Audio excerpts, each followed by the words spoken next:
Baik, eh, teman-teman, kita akan melanjutkan ya. Hari ini tanggal 29 Oktober, kita akan melanjutkan pembahasan kita di waktu yang lalu ya, pada minggu-minggu yang lalu dalam buku Kabar Kesukaan.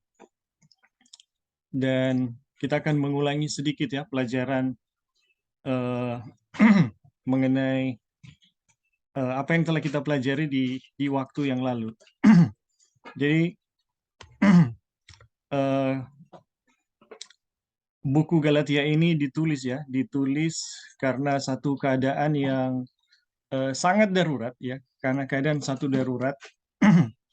Kenapa dia sangat darurat? Karena eh, ada satu keadaan yang terjadi di jemaat Galatia yang membuat Paulus yang biasanya dia menulis surat itu orang lain yang tulis dan eh, dia hanya menandatangani ya, tetapi untuk di kasus di jemaat Galatia ini surat ini ditulis langsung sepenuhnya oleh Paulus ya, tanpa ada orang lain yang menambahkannya. Daruratnya situasi adalah ada terjadi ya kemurtatan yang sangat besar di jemaat Galatia. Itu bukan disebabkan karena yang mereka murtad, tetapi ada satu ajaran yang baru yang datang yang menyebabkan hal itu terjadi ya. Dan ini mengherankan Paulus. Kenapa bisa gitu? Kenapa bisa terjadi satu kemurtatan ya di dalam jemaat yang sebelumnya telah mendengarkan Injil dari Tuhan. Jadi Rasul Paulus dengan begitu eh, bisa dibilang emosional ya, menuliskan suratnya dan mengecam ya para guru-guru palsu yang datang membawakan Injil. Dan teman-teman, kita ketahui bersama bahwa masalah Injil yang palsu ini disoroti benar-benar ya, disoroti benar-benar oleh Paulus dan oleh Wagoner ya dalam buku Kabar Kesukaan ini. Jadi eh, Injil yang lain atau Injil yang palsu itu bukan barang yang bisa disepelekan ya. Bisa dibilang oh itu biasa aja gitu. Oh nggak demikian ya. Kenapa kenapa itu sangat serius? Karena kalau kita pelajari Injil yang palsu adalah strategi setan yang paling ampuh ya, lebih lebih apa ya, kalau Ellen White katakan lebih berbahaya dari semua strategi setan yang pernah setan buat ya. Injil yang palsu itu yang paling berbahaya dan paling perlu diwaspadai. Dibandingkan dengan penganiayaan dan keduniawian, Injil yang palsu atau penyesatan merupakan sesuatu yang sangat berbahaya. Jadi teman-teman, sebentar ya.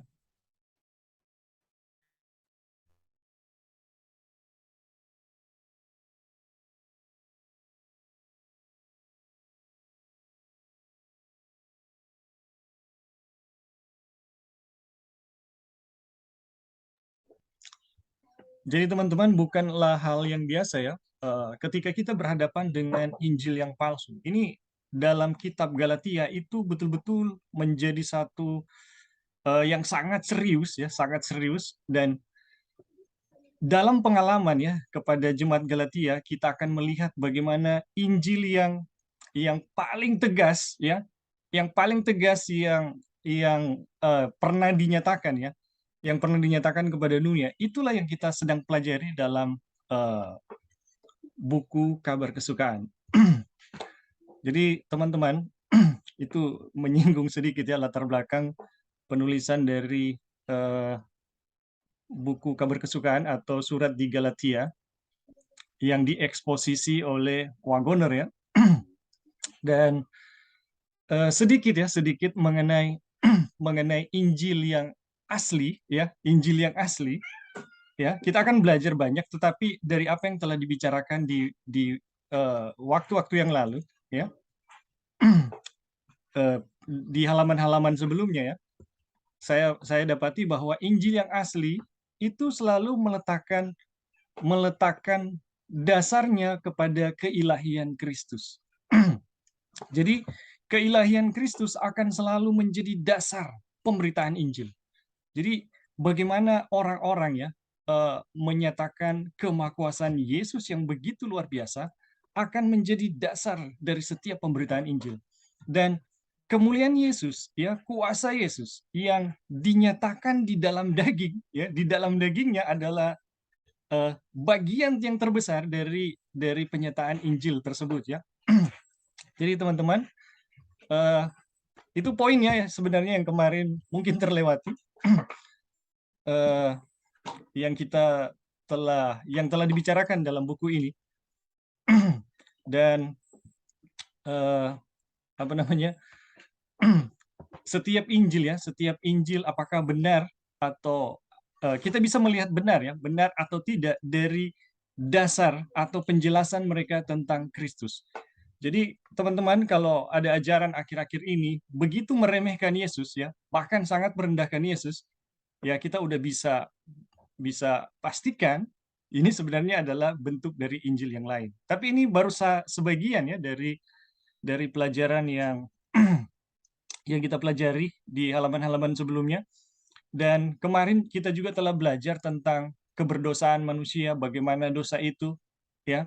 Jadi kenapa kita belajar tentang pembenaran oleh iman? Karena masalah dosa itu tidak hanya sekedar pada perilaku manusia, ya. Jadi dosa itu hanya sekedar kita melakukan ini atau itu yang bersalah, tapi dosa itu masuk begitu dalam ke dalam diri kita, bahkan ada di dalam setiap serat tubuh kita, ya. Jadi bagaimana bisa melepaskan kita dari dosa yang sebenarnya adalah totalitas diri kita? Perbuatan baik apa yang bisa kita buat untuk melepaskan dosa-dosa itu? Jadi sangat tidak mungkin, ya. Dan jalan satu-satunya adalah Yesus harus membeli semuanya. Ya, Yesus harus membeli semua dosa kita. Dan karena dosa kita adalah diri kita itu sendiri, jadi Yesus harus membeli diri kita. Jadi Yesus harus membeli diri kita sepenuhnya, ya. Dan ini menjadi dasar penerimaan Tuhan kepada kita. Dan dasar ini, ya, penerimaan Tuhan kepada kita, ketika kita betul-betul yakin, ya, dengan penerimaan Tuhan atau bagaimana Tuhan telah membeli kita. Jadi bagaimana Tuhan menerima kita itu dipastikan dari bagaimana Tuhan telah membeli seluruh dosa kita, ya. Ia telah menebus kita total, tidak ada yang tertinggal, ya. Dan itu memastikan bahwa Tuhan telah menerima kita. Nggak mungkin dia membeli kalau dia nggak mau menerima kita, ya. Dan Wagoner udah jelaskan, ya. Wagoner udah jelaskan penjelasannya. Jadi di dalam keyakinan dia membeli kita, di dalam keyakinan dia menerima kita, ada kebenaran, ya. Ada kebenaran. Atau kita akan mengalami yang namanya kebenaran. Dan pada minggu yang lalu, ya, Wagoner mengulangi poinnya, ya. Ya, ini, ya. Kristus menyerahkan dirinya karena dosa kita, ya, untuk melepaskan kita dari dunia jahat sekarang ini. Jadi dia menyerahkan diri kita karena dosa kita. Ya, ini adalah tindakan penebusan, ya. Ia akan mengambil dari kita apa yang telah dibelinya, yaitu dosa kita. Dengan berbuat demikian, ia melepaskan kita dari dunia yang jahat ini. Kalau di halaman sebelumnya, di dalam keyakinan Tuhan menebus kita atau Tuhan telah membeli kita, ada kebenaran, ya. Ini kata-kata Wagoner, ya. Dan di sini di dalam bahasa yang lain, Wagoner katakan dengan berbuat demikian ia melepaskan kita dari dunia yang jahat ini. Jadi di dalam keyakinan akan penebusan yang Yesus buat, itu ada kelepasan dari dosa. Di situ ada kebenaran yang kita kebenaran Kristus yang akan kita alami. Jadi teman-teman, apa yang Yesus buat itu bukan hanya sekedar perbuatan, kamu telah dibeli, ya. Tapi ketika kita betul-betul mengetahui apa yang Yesus telah buat, dan kita yakin dengan itu akan melepaskan kita dari dunia jahat dan mengenakan kita dengan kebenaran Kristus. Ya. Jadi teman-teman, bagaimana Tuhan menerima kita, itu dengan cara dia menebus kita, ya. atau bagaimana Tuhan menebus kita itu adalah bentuk penerimaan Dia, Tuhan, terhadap diri kita. Dan di dalam keyakinan itu ada kelepasan dari dosa. Ada kebenaran yang kita akan alami dalam hal tersebut ya, dalam keyakinan tersebut. Jadi teman-teman, apa yang Yesus buat di salib untuk kita itu betul-betul merupakan satu kabar baik yang memiliki kekuatan untuk melepaskan kita dari dosa atau dari dunia jahat yang sekarang ini. Dan kita udah pelajari ya, dunia jahat itu adalah bukan orang-orang di sekitar kita, bukan keadaan-keadaan di sekitar kita, tetapi itu adalah diri kita yang sesungguhnya ya. Ini Wagner udah jelaskan lewat perumpamaan ya tentang biksu ya. Iya, seorang biksu yang mau bertapa ya. Dan kita udah pelajari di waktu yang lalu. Dan kita akan lanjutkan ya.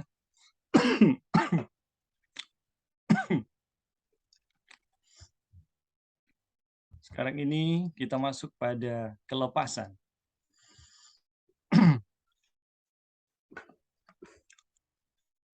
Ya, kita lanjut ya.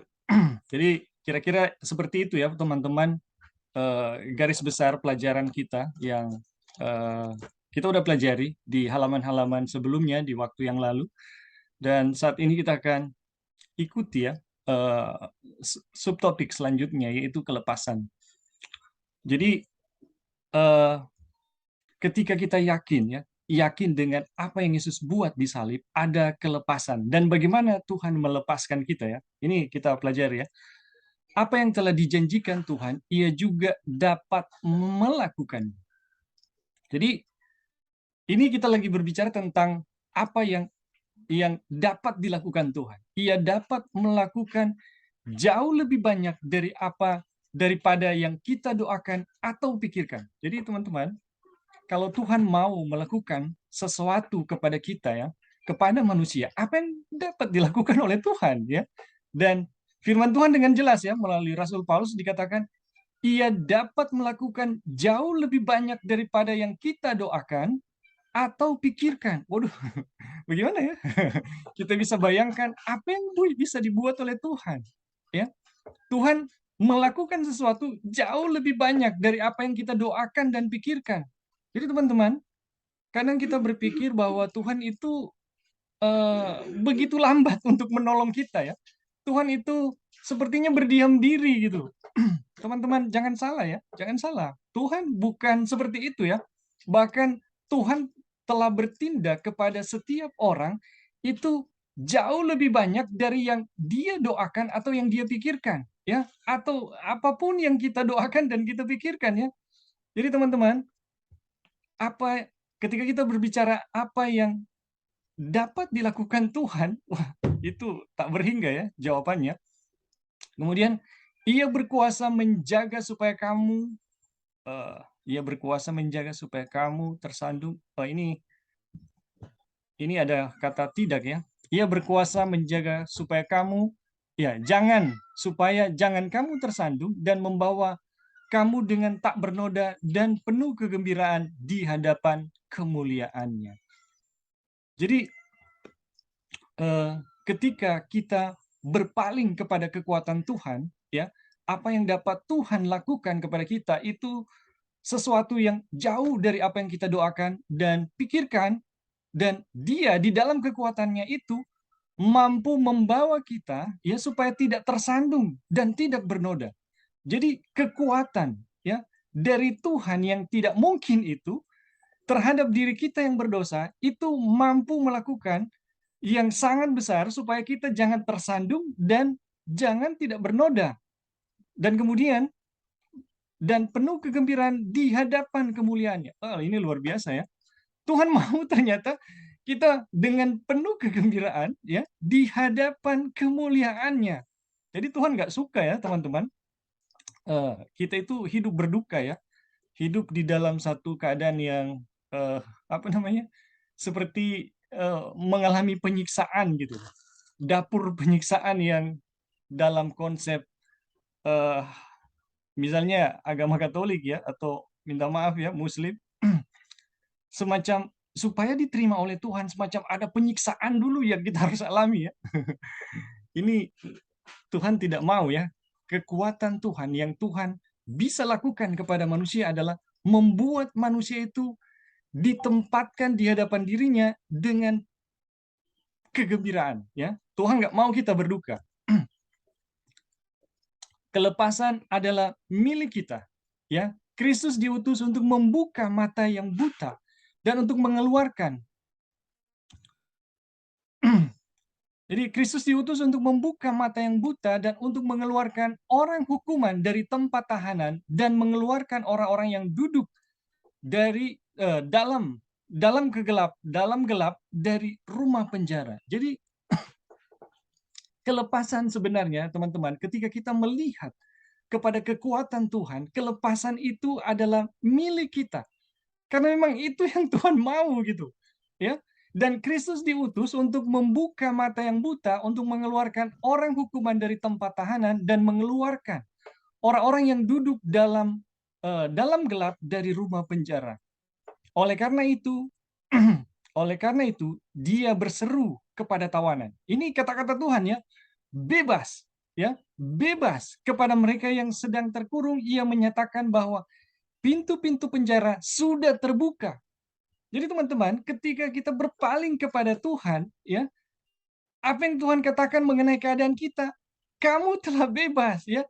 Pintu penjara sudah terbuka, ya, kepada semua orang yang terpenjara. Ia berkata, keluarlah, ya. Jika kamu setia, jika mau, ya, setiap jiwa dapat berkata, ya Tuhan,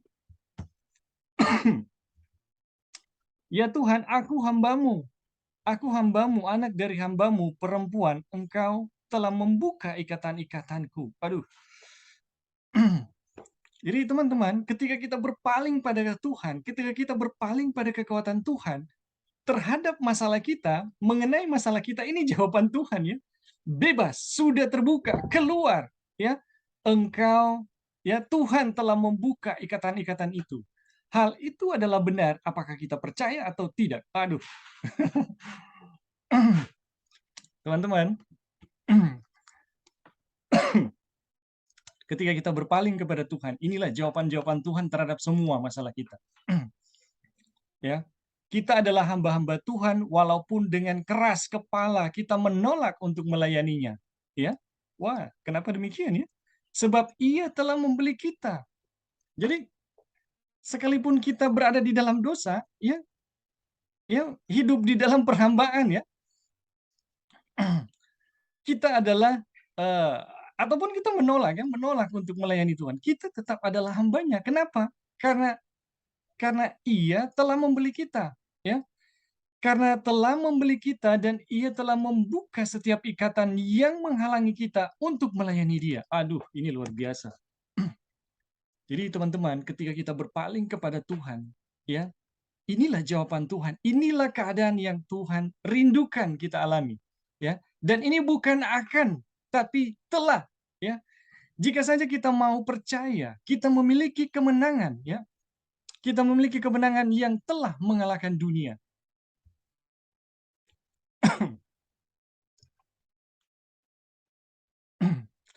Jadi teman-teman, kadang kita berpikir, aduh saya masih terbelenggu Tuhan, saya masih begitu lemah, saya masih ragu Tuhan. Ya, teman-teman, itu artinya kita sedang memandang kepada diri kita, bukan memandang kepada Tuhan. Kita sedang memandang kepada sesuatu yang lemah dari dunia ini, bukan memandang kepada Tuhan. Tapi kalau kita mau berpaling kepada Tuhan, ya, kalau kita mau berpaling kepada Tuhan dan kita mau apa jawaban Tuhan, bagaimana sikap Tuhan terhadap saya yang begitu lemah, saya yang ragu-ragu, saya yang diperhamba, saya yang terkurung di dalam dosa. Jawaban Tuhan adalah kamu telah dimerdekakan, kamu telah bebas. Ya, itu jawaban Tuhan kepada kita. Dan kalau kita percaya apa yang dikatakan oleh Tuhan terhadap kita, ya, ini kata-katanya ya, jika saja kita mau percaya, kita memiliki kemenangan yang telah mengalahkan dunia. Jadi, teman-teman, dengan mempercayai apa yang dikatakan Tuhan kepada kita, ya, kemenangan yang Dia buat, kata-kata yang Dia nyatakan kepada kita itu menjadi bagian kita atau menjadi pengalaman kita. Simak ya ini kata-kata dalam yang warna kuning ini ya. Pekabaran kita adalah bahwa peperangan kita telah diselesaikan, ya. Kesalahan kita telah diampuni. Wah. Ini ya, pekabaran kita adalah peperangan kita telah diselesaikan, kesalahan kita telah diampuni. Saudara-saudara, apakah kita membawa pekabaran bahwa eh, Tuhan akan melakukan ya hal-hal yang besar kalau kita buat ini dulu, buat itu dulu, ya teman-teman, itu artinya kita sedang membawakan pekabaran yang bukan pekabaran 1888, ya. Tapi kalau kita belajar satu pekabaran dan pekabaran itu menyatakan bahwa peperangan kita telah diselesaikan, ya, kesalahan kita telah diampuni, itulah pekabaran ya yang dinyatakan dalam pekabaran 1888, ya. Kalau kita mempelajari apakah ini ini tidak ada dasarnya ya. Ini Wagoner ini mungkin mengarang ya. Tapi teman-teman, satu pengalaman yang dialami oleh bangsa Israel waktu akan memasuki tanah Kanaan, apa yang Tuhan katakan kepada mereka? Setiap jengkal tanah yang mereka pijak adalah milik mereka, ya. Padahal belum terjadi, gitu, ya. Setiap jengkal tanah yang mereka pijak itu milik mereka, itu adalah kekuasaan mereka. Waduh, ini luar biasa, teman-teman. Ini satu kisah yang kita bisa lihat dalam Perjanjian Lama, dan Rasul Paulus mengulangi bahwa di dalam satu ayat ya, segala sesuatu telah engkau taklukkan, ya. Ini Ibrani 2 ayat 8 ya kalau nggak salah. Segala sesuatu telah engkau taklukkan, dan di dalam menaklukkan segala sesuatu tidak ada satupun yang ia kecualikan yang tidak takluk, ya. Saudara-saudara, teman-teman sekalian, pekabaran kita itu mengumumkan apapun ya masalah hidup yang kita alami, apapun dosa yang kita hadapi, Tuhan telah selesaikan. Dosa kita telah diampuni. Itulah pekabaran kita. Dan iman, kepercayaan kita terhadap hal itu ya, apa yang Tuhan telah buat itu akan menjadi kenyataan di dalam diri kita. Ini kita lanjut ya. Yang harus kita lakukan hanyalah berseru sebagaimana yang Israel lakukan di Yeriko untuk melihat bahwa Tuhan telah memberikan kemenangan kepada kita. Ya, Tuhan melawat umatnya, membawa kelepasan baginya. Dari Sion akan datang penebus. Ia menyingkirkan segala kefasikan daripada Yakub. Syukur, ya, syukur kepada Tuhan yang memberi kemenangan melalui Yesus Kristus Tuhan kita. Kemudian dosa-dosaku bukan hanya sebagian, melainkan seluruhnya telah dipakukan di salib, dan aku tidak menanggungnya lagi. Puji Tuhan, pujilah Tuhan, hai jiwaku. Wow, ini luar biasa. Teman-teman, ketika kita berpaling ya kepada Tuhan, inilah yang Tuhan telah sediakan kepada kita. Inilah yang Tuhan telah buat kepada kita. Jadi Tuhan telah memastikan apapun ya masalah hidup kita, peperangan hidup kita, di dalam kehidupan kita, dosa kita tidak ada yang tidak diselesaikan oleh Tuhan. Semuanya telah diselesaikan oleh Tuhan. Apapun dosa itu, apakah sebagian? Ya mungkin ada orang bilang, Tuhan, tapi kan saya punya dosa itu begitu berat. Saya punya dosa kesayangan yang susah sekali. Tapi teman-teman, dalam pelajaran ini kita dipastikan tidak ada dosa yang tidak diselesaikan oleh Tuhan. Jadi tidak ada yang namanya dosa kesayangan di hadapan Tuhan. Ya, semua dosa itu telah ditaklukkan oleh Tuhan dan kemenangan telah dipastikan. Ya, kenapa? Karena Yesus telah memenangkan semuanya. Tidak ada satupun yang dia tidak apa ya, yang terlewati gitu, yang terlewati atau yang tidak dapat ditaklukkan oleh Tuhan. Segala sesuatu telah ia taklukkan di bawah kakinya. Dan teman-teman, iman terhadap hal ini akan mendatangkan yang namanya kebenaran. Oke, sampai di sini dulu. Ada teman-teman yang mau menambahkan? Dipersilakan. Atau memberi pertanyaan, silakan. Halo, Bing. Silakan. Siapa ini? Ada Dolphin dan ada Oh, Joy. Kak Opin, silakan, Kak. Joy, silakan Joy. Kita beri. Oke. Ya, thank you. Jadi di bawah judul deliverance atau kelepasan ini, kita melihat bahwa kalau kita baca dari pertama sampai selesai ini sangat memberikan kabar kesukaan, karena bukunya juga ini adalah kabar kesukaan.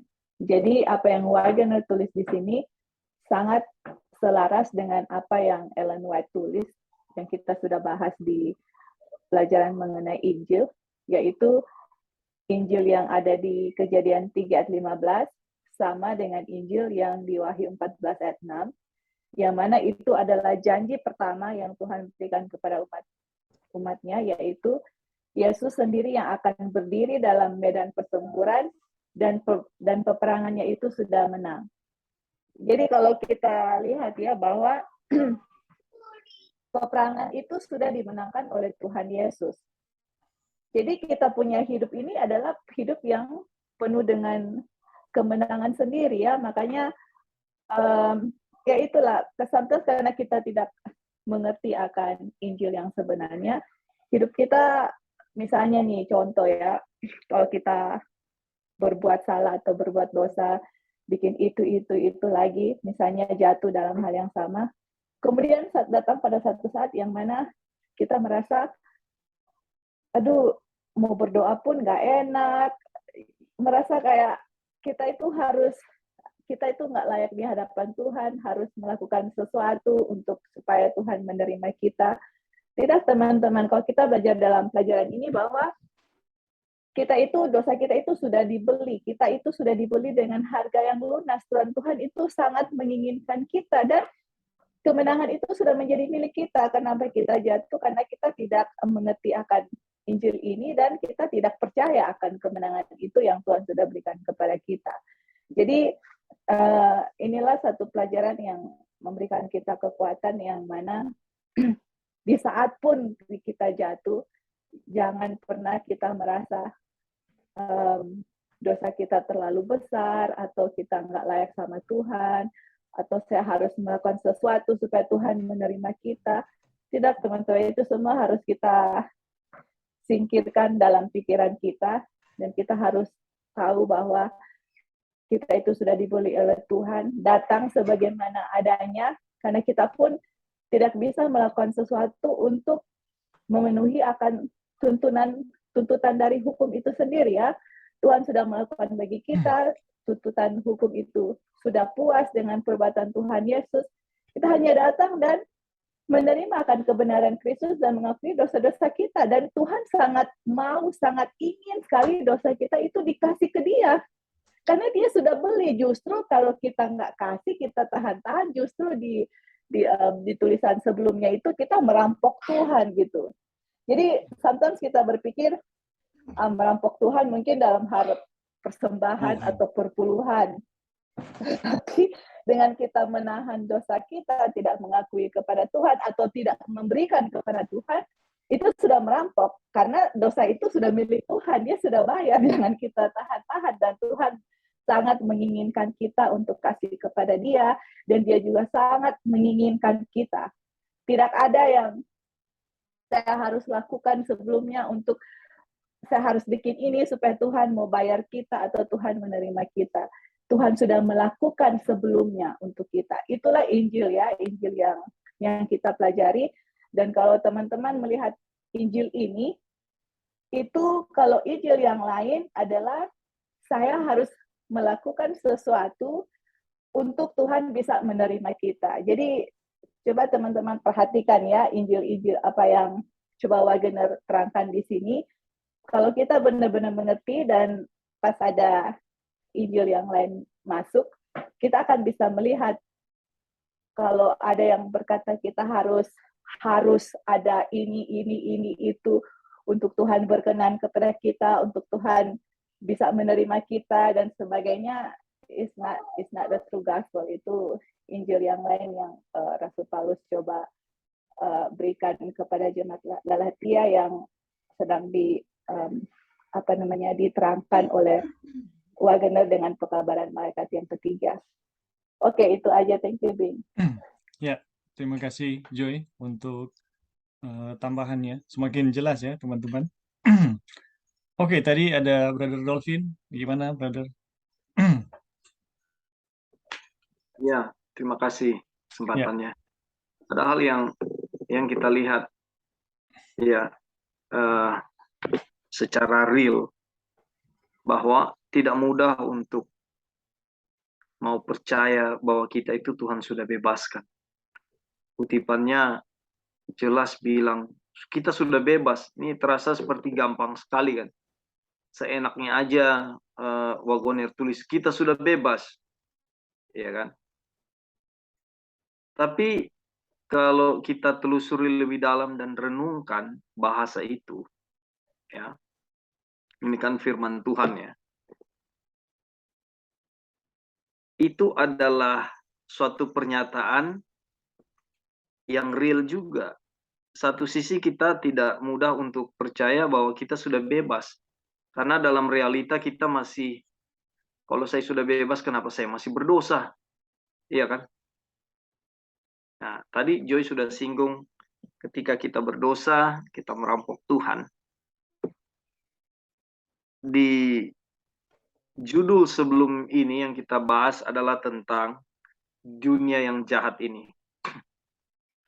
Dari dulu saya percaya ketika ada bahasa dunia yang jahat ini, yang saya lihat ya dunia. Ya kalau saudara-saudara ke Bali, saudara lihat dunia yang sesungguhnya di sana ya. Diskotiknya, pub, lalu apa, ya karaoke, kafe-kafe dan segala macam, di mana ada beberapa tempat yang menyuguhkan tarian-tarian telanjang, minuman-minumannya, segala macam campuran, lalu pesta pantai, pesta mabuk-mabukan di pantai, ya berenang tengah malam, dan memang pesta sabu-sabu, narkoba, dan segala macam itu real terlihat. Itulah gambaran saya tentang dunia yang jahat ini. Wagoner mau jelaskan bahwa dunia yang jahat ini adalah diri kita sendiri.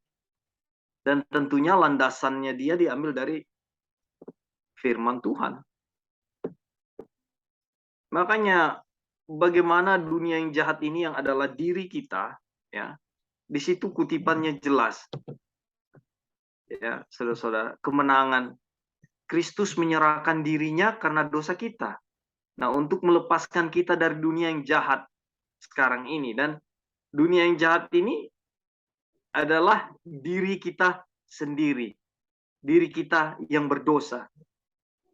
Ya, keinginan daging, keinginan mata, keangkuhan hidup di 1 Yohanes 2 ayat 16. Ini yang masih terjadi. Padahal apa? Ya, kita sudah dibebaskan, kita sudah dimenangkan. Yang saya mau bawa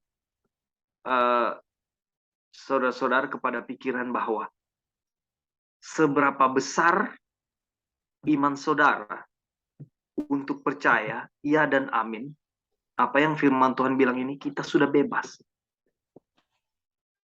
Levelnya akan ada di situ. Saudara percaya nggak sudah bebas? Ya. Dan kita ada di level bergumul tentang hal itu. Ini kan, makanya ini pelajarannya pembenaran oleh iman. Dan disimpulkan dalam judul glad tidings, kabar kesukaan. Ini kita dapat kabar yang memberikan kita kelegaan loh. Kita sudah ditebus, kita sudah dibebaskan. Pertanyaannya, saudara percayakah firman Tuhan ini? Apa akan kuatkah firman Tuhan ini di dalam diri pikiran kita? akan menjadi perenungan kitakah ini setelah Bible study ini? Bahwa kita sudah dibebaskan.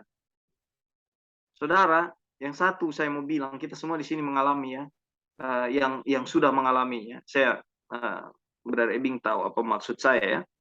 Yang sudah mengalami ketika belajar pekabaran ini, ya, ketika Tuhan bentuk, ada banyak peristiwa yang terasa kayak, mau bilang janggal tidak juga, tapi inilah proses yang Tuhan buat untuk supaya kita bertumbuh di dalam iman. Saudara akan bingung-bingung, saudara akan tidak percaya, tapi ketika kita ada di level percaya, itu karena Tuhan buat kita percaya. Ingat prinsip willing to be make willing, mau dijadikan mau, itu dari Tuhan. Jadi tidak ada usaha dari saya untuk percaya hal ini. Ya.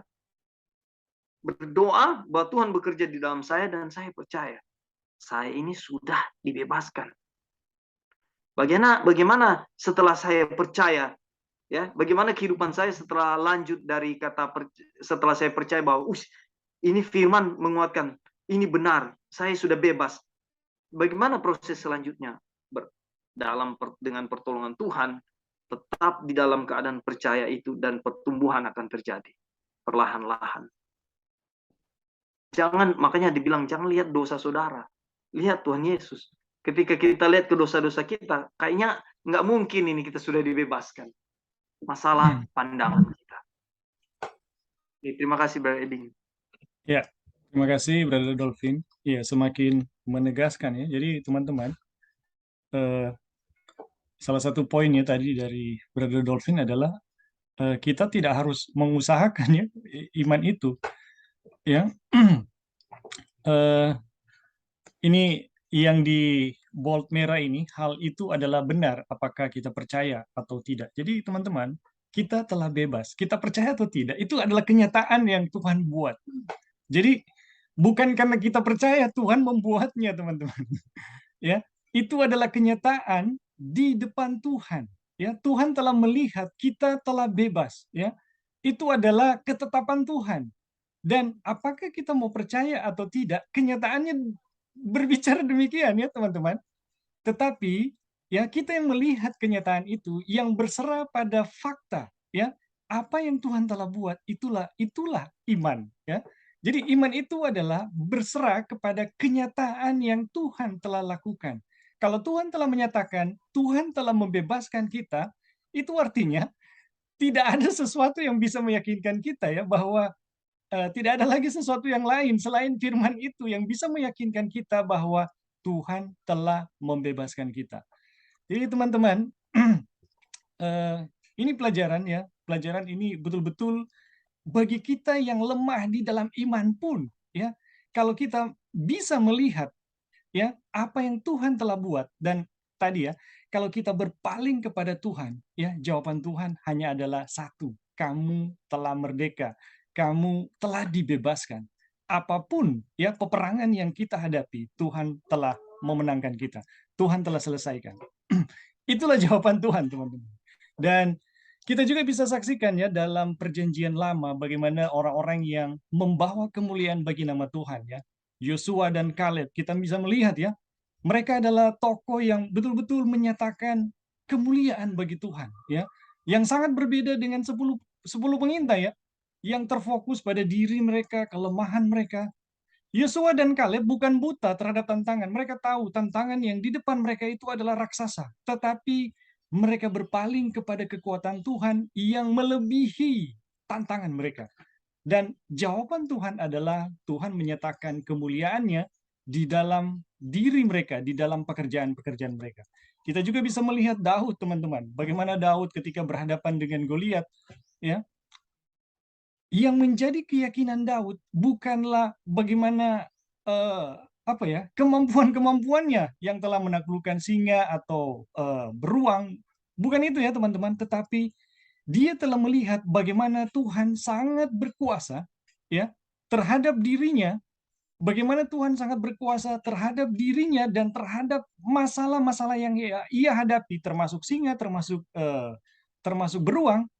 Dia sangat yakin Tuhan Allah yang hidup mampu menaklukkan Goliat yang sedang dihadapi oleh Israel yang semuanya ketakutan di hadapannya. Jadi teman-teman, Keyakinan Daud terhadap kekuatan Tuhan yang begitu luar biasa, ya, itu yang membuat Daud itu menyatakan kemuliaan Tuhan.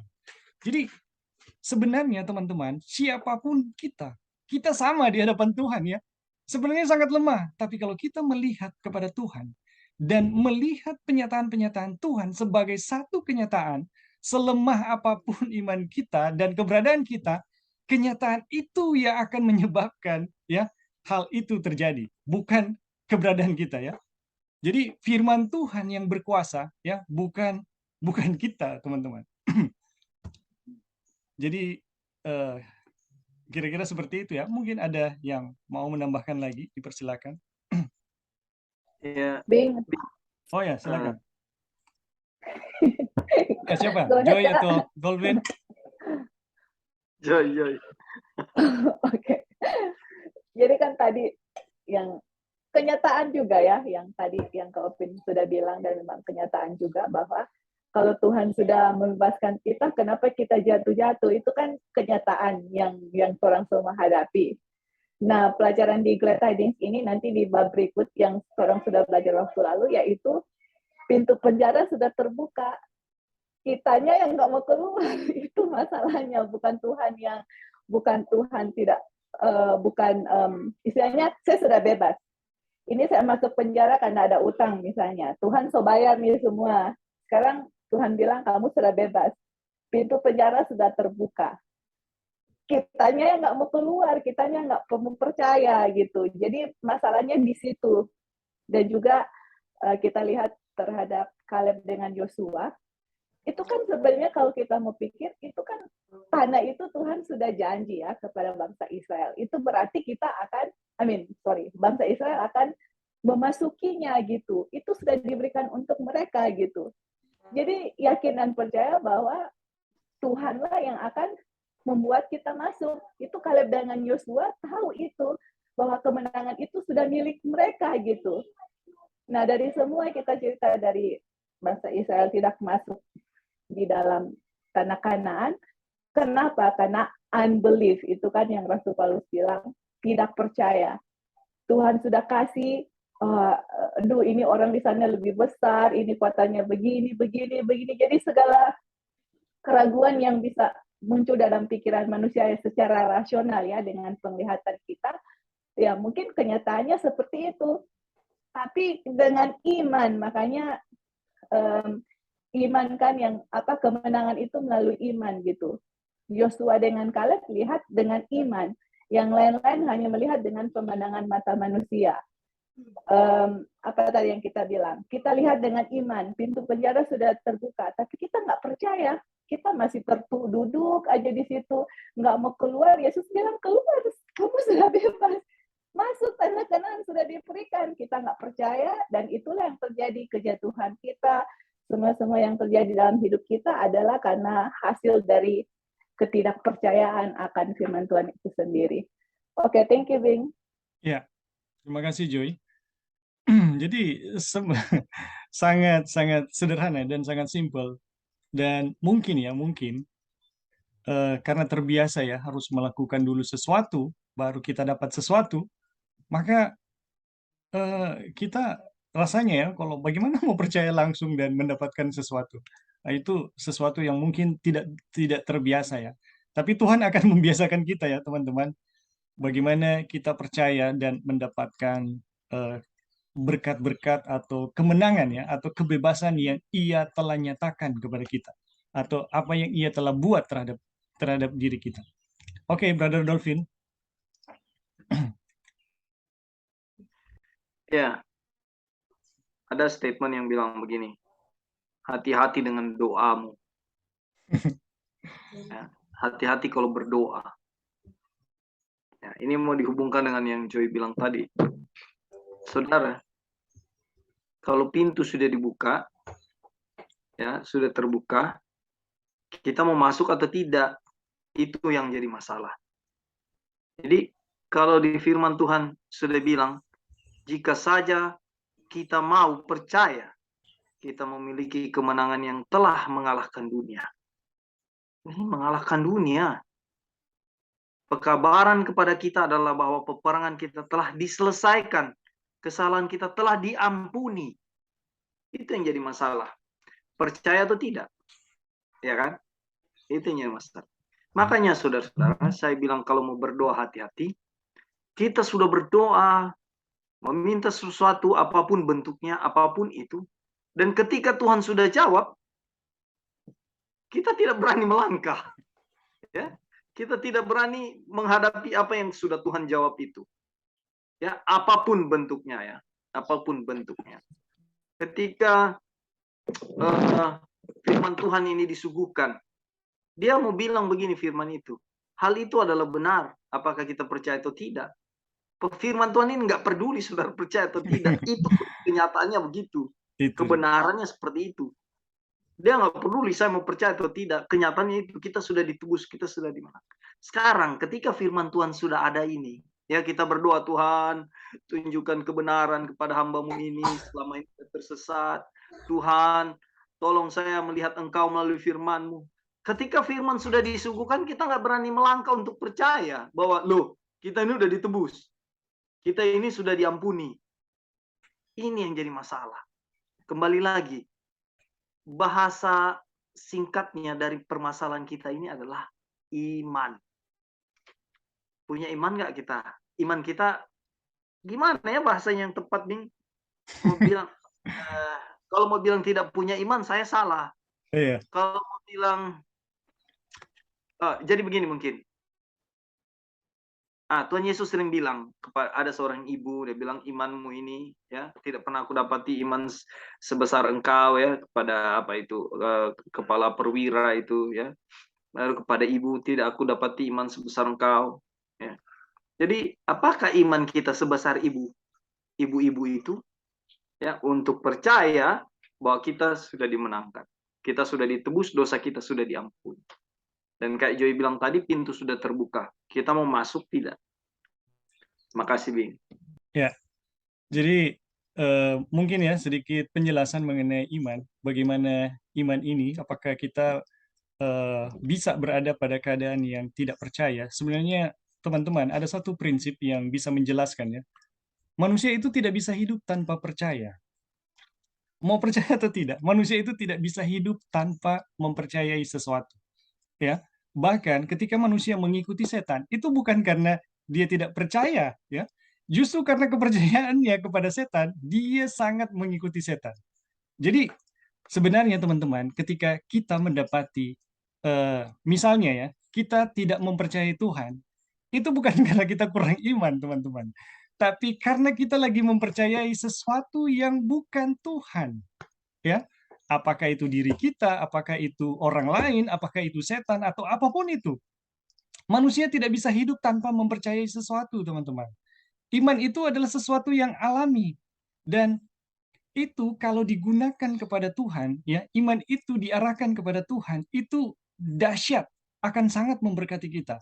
Ada banyak berkat yang Tuhan berikan, itu akan menjadi bagian kita. Dan setan tahu ini, gitu. Setan tahu ini. Jadi bagaimana supaya kita nggak percaya kepada Tuhan? Dia meyakinkan ya dengan berbagai kepalsuan supaya kita imannya kepada sesuatu yang palsu gitu. Jadi saya tidak begitu yakin teman-teman kalau ada orang tidak percaya kepada Tuhan. Sebenarnya di saat ada orang tidak percaya kepada Tuhan, ya, atau dia bilang, saya kurang iman. Bukan, tetapi dia lagi mempercayai sesuatu dengan sungguh-sungguh bukan kepada Tuhan.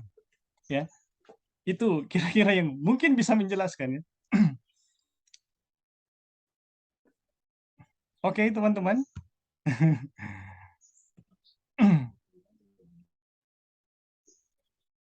Ya, ada tambahan dari Sister Dave? Halo. Cuma mau menambahkan sedikit. Ini kan judulnya kelepasan. Baca saja ini sudah melegakan ya. Saya cuma pengen berbagi kesaksian dengan berkat-berkat dari pelajaran yang baru kita pelajari dari minggu lalu ya sampai sekarang. Karena kelepasan ini saya juga sudah sempat baca waktu lalu. Jadi kesaksian saya sedikit bagaimana merasakan kelepasan ini mungkin sederhana saja, ndak wow banget. Cuma, aduh betul-betul memang sangat memberkati ya buat saya pribadi. Jadi beberapa hari yang lalu waktu itu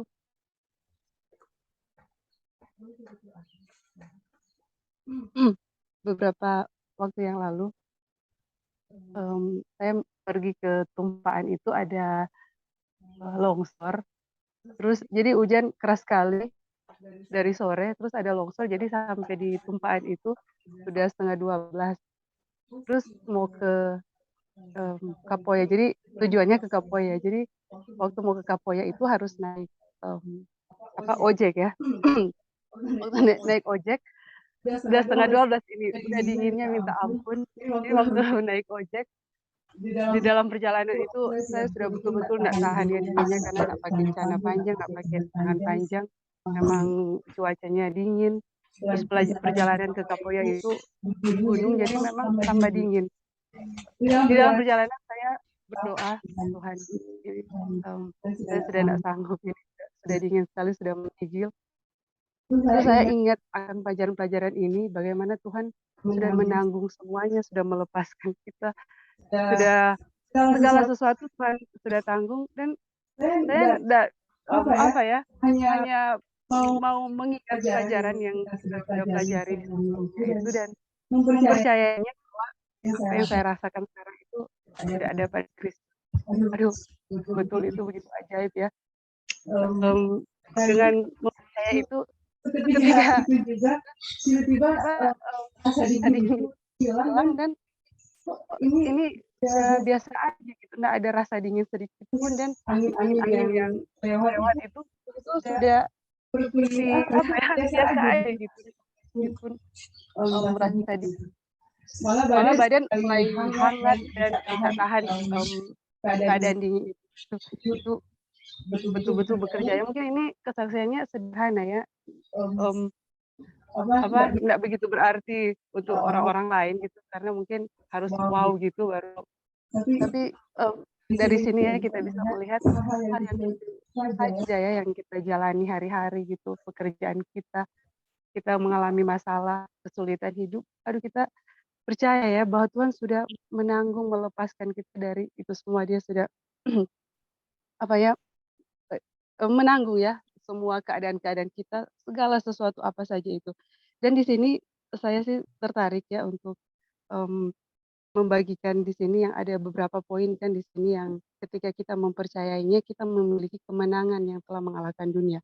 Kita mau percaya atau tidak, kenyataannya seperti itu.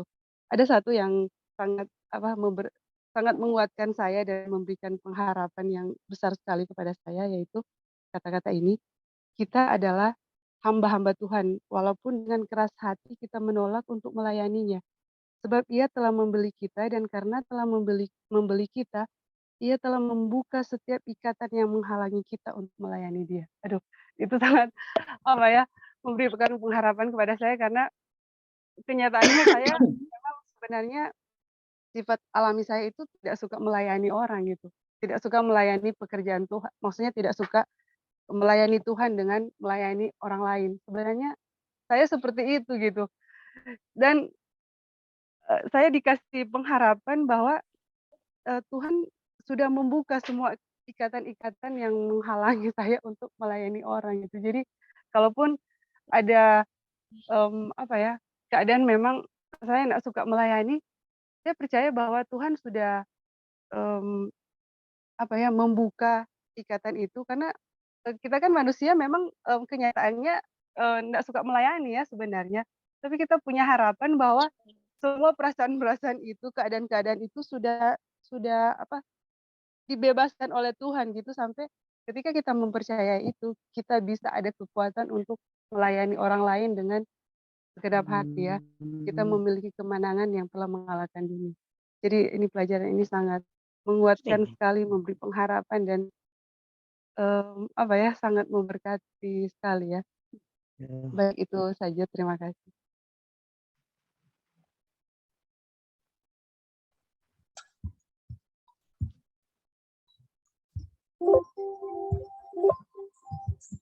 Ya, baik, terima kasih Sister Devi untuk tambahannya. Jadi teman-teman, sudah semakin jelas ya dengan pengalaman yang disaksikan dan tambahan-tambahan dari teman-teman. Kita akan lanjut ya, kita akan lanjut.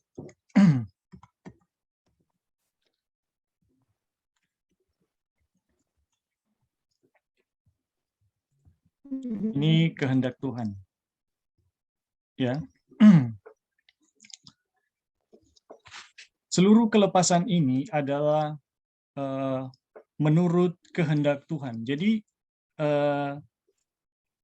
kelepasan yang Tuhan nyatakan melalui firman-Nya, ya, ini Wagoner nyatakan itu adalah menurut kehendak Tuhan, ya, dan Bapa kita. Kehendak Tuhan adalah pengudusan kita. Jadi teman-teman, ya, Tuhan menghendaki ya, Tuhan sangat menghendaki supaya kita itu dibebaskan ya. Ia menghendaki supaya semua orang diselamatkan dan memperoleh pengetahuan tentang kebenaran. Jadi berbicara mengenai keadaan selamat atau binasa, mana yang Tuhan lebih suka kepada manusia ya? Apakah binasa atau selamat? Ya. Jika kita bertanya kepada Tuhan, jawaban Tuhan adalah Tuhan tidak menghendaki kebinasaan. Ya. Kehendak Tuhan adalah supaya selamat, supaya kita dibebaskan. Itu ya, kalau kita berpaling kepada Tuhan, Tuhan, saya sudah penuh dengan dosa. Ya, saya mau dibebaskan dari dosa. Apakah Tuhan menghendakinya? Apakah Tuhan tidak menghendakinya? Teman-teman, Tuhan sangat menghendaki supaya kita bebas dari dosa-dosa. Dan di dalam segala sesuatu bekerja menurut keputusan kehendaknya. Ya. Kemudian ini Wagoner menyatakan apa? Maksudnya untuk mengajarkan keselamatan universal. Ini teman-teman menjadi perdebatan teologi sepanjang zaman ini ya, mulai dari abad permulaan kekristenan.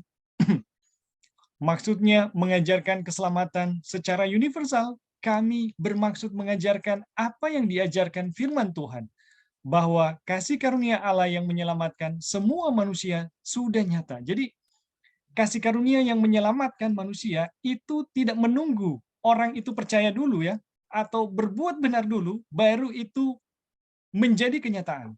Tetapi teman-teman, kasih karunia yang menyelamatkan manusia itu sudah nyata. Jadi penyelamatan Tuhan itu telah Tuhan buat kepada setiap orang. Ya, tidak ada satupun di dunia ini yang Tuhan tidak selamatkan atau Tuhan lewati gitu. Ya, di dalam penyelamatan tidak ada teman-teman. Semua Tuhan telah selamatkan. Tuhan telah menyediakan keselamatan bagi setiap orang dan telah memberikannya kepada mereka. Aduh, bagaimana ini?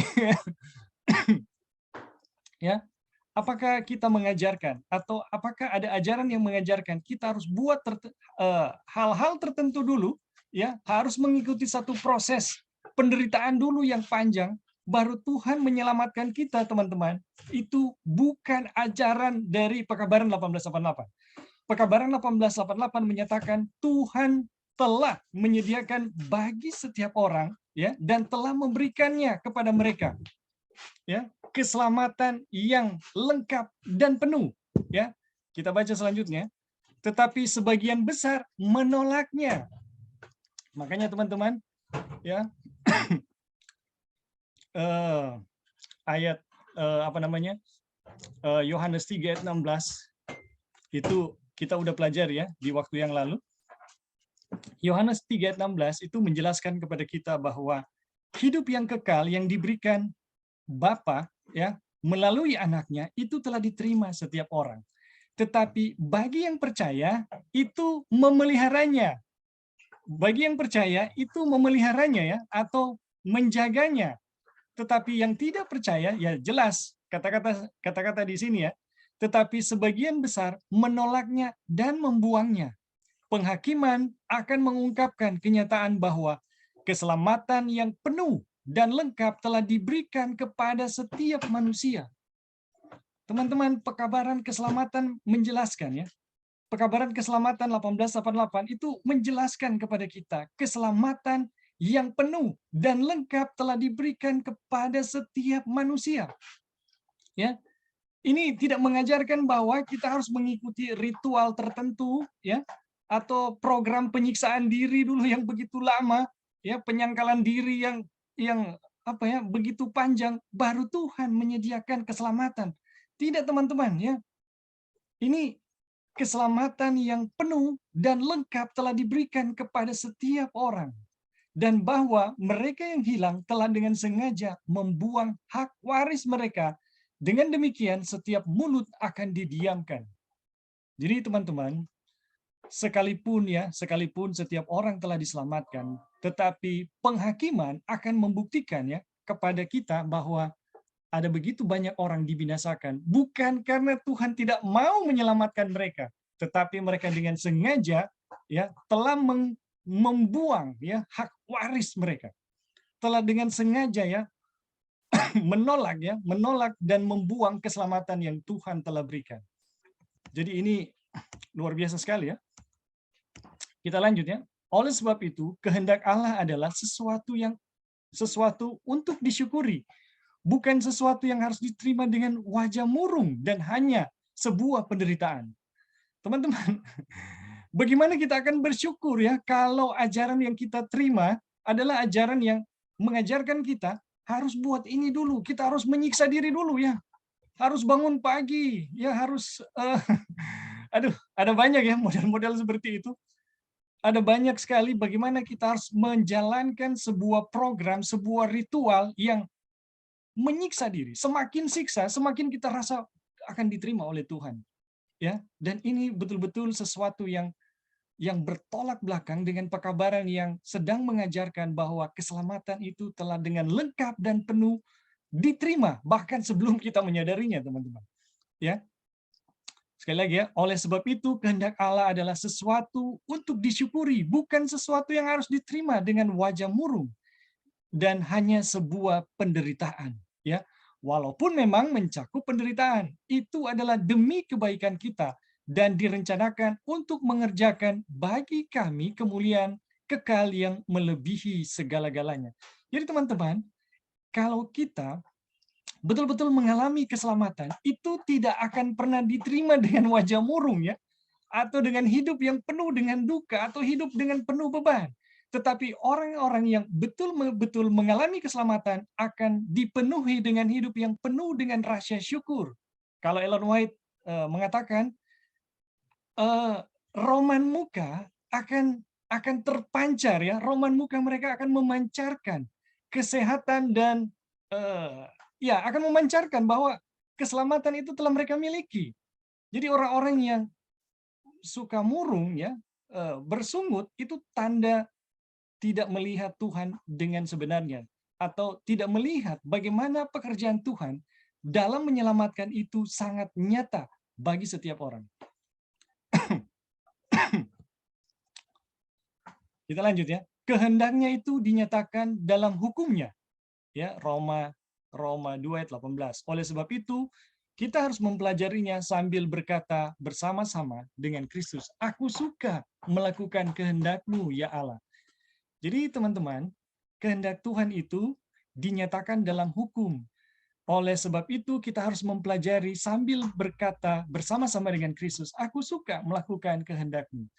Teman-teman, ketika kita dibebaskan oleh Tuhan, ya, kita akan menjadi satu kita akan melihat hukum Tuhan yang dulunya menjadi beban bagi kita akan suka melakukan, ya. Kita akan suka melakukan kehendak-Mu, ya Allah, ya. Kehendak Tuhan itu adalah hukum-hukumnya. Jadi orang yang betul-betul bebas menurut kehendak Tuhan adalah orang-orang yang betul-betul suka melakukan hukum-hukum Tuhan. Inilah penghiburan dalam mengetahui kehendak Allah. Ya, kehendaknya ialah kelepasan kita dari perhambaan dosa. Jadi teman-teman, kehendak Tuhan adalah membuat kita lepas dari dosa dan menjadikan kita adalah anak-anak yang memelihara hukum Tuhan dengan penuh kesukaan, ya. Oleh karena itu, kita dapat berdoa dengan penuh keyakinan dan mengucap syukur. Karena inilah keberanian percaya kita, ya, keberanian percaya kita kepadanya, yaitu bahwa Ia mengabulkan doa kita jikalau kita meminta sesuatu kepadanya menurut kehendaknya, dan jikalau kita tahu bahwa Ia mengabulkan apa saja yang kita minta, maka kita juga tahu bahwa kita memperoleh segala sesuatu yang telah kita minta kepadanya. Jadi teman-teman, ini sekali lagi ya, ketika kita berdoa ya, berdoa berdasarkan apa yang dinyatakan oleh firman Tuhan, yaitu inilah keberanian percaya kita kepadanya, yaitu bahwa Ia mengabulkan doa kita. Jikalau kita meminta sesuatu kepadanya menurut kehendaknya, dan jikalau kita tahu bahwa Ia mengabulkan apa saja yang kita minta, maka kita juga tahu bahwa kita telah memperoleh segala sesuatu yang telah kita minta kepadanya. Jadi teman-teman, kalau kita meminta kelepasan dari dosa, ya, kita harus tahu bahwa apapun yang kita minta Tuhan telah berikan kepada kita. Wah, ini luar biasa. Ini firman Tuhan loh, teman-teman, bukan karangan dari Wagoner. Ya, ini bukan karangan dari Wagoner, ini firman Tuhan. Jadi Wagoner mengeksposisi firman Tuhan, mau menegaskan Injil yang dijelaskan di dalam kitab Galatia itu betul-betul berbeda dengan sistem penyembahan kekafiran, ya, di mana sistem penyembahan atau sistem penyembahan berhala atau sistem kekafiran telah masuk kepada begitu banyak agama di dunia ini, seperti ya Katolik dan lain-lain ya, yang menjadikan bahwa hidup itu begitu sulit, ya, keselamatan itu begitu sulit. Dan teman-teman, apa yang dinyatakan oleh Wagoner ini betul-betul berbeda dengan begitu banyak ajaran yang sangat mengkhawatirkan saat ini, ya. Ini betul-betul sangat sederhana, teman-teman. Kita lanjut ya. Suatu jaminan berkat, ya. Biarlah kita dengan gembira dan rendah hati berdoa, jadilah kehendakmu di bumi seperti di dalam sorga. Jadi teman-teman, ketika kita berdoa untuk kelepasan kita dari dosa-dosa, kita harus yakin apapun yang kita minta Tuhan telah sediakan, Tuhan telah berikan. Dan ya, doa kita adalah jadilah kehendakmu di bumi seperti di sorga. Jadi teman-teman, ketika kita rindu untuk kelepasan dari dosa, jangan pernah ragu bahwa Tuhan akan gagal melakukannya. Ya, Tuhan di dalam kenyataan firman-Nya telah memastikan apapun dosa kita itu telah selesai. Apapun persoalan kita itu telah dimenangkan, ya. Tidak ada satupun yang Tuhan tidak selesaikan yang dihadapi oleh manusia. Oke, teman-teman, sampai di sini ada yang mau menambahkan?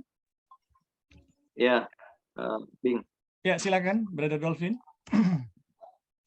Yang susahnya adalah ketika kita terbiasa dengan pemahaman, ada hal yang harus kita lakukan supaya kita dibenarkan. Ya, betul sekali. Ini ya saya mengerti ya untuk beberapa sahabat-sahabat yang dari peralihan untuk paham ini bahwa perbuatan baik kita kain lara. Kita tidak bisa mengusahakan kesucian kita, saudara-saudara. Nggak bisa. Ya, saya ada bukti. Ya, sudah berapa banyak saudara-saudara dan saya berusaha untuk menjadi suci. Dan hasilnya apa? Masih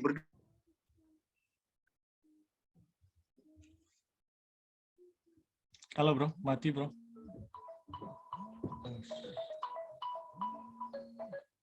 Apakah kita selama ini berusaha melakukan ini, melakukan itu, ya, untuk supaya kita misalnya menyogok Tuhan?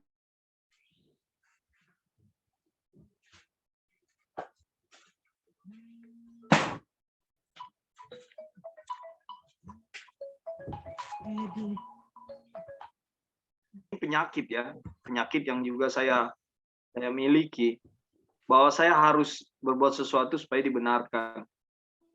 Di sini kutipan-kutipan ini jelas. Saudara mau percaya atau tidak, saya percaya atau tidak, kita ini sudah dimenangkan. Kita sudah dibebaskan. Dan ini penghiburan sejati. Dan ini apa? Kehendak Tuhan. Kehendaknya supaya kita dilepaskan dari dosa. Sekarang saya mau tanya, apa yang sudah saudara buat supaya Tuhan lakukan ini? Kelepasan kita dari perhambaan dosa. Apa yang sudah saudara buat? Apa yang sudah saya buat supaya saya lepas dari perhambaan dosa? Nggak ada. Nggak ada, saudara. Buktinya apa? Buktinya masih berdosa. Iya kan? Nah, sekarang kita datang kepada level berikut.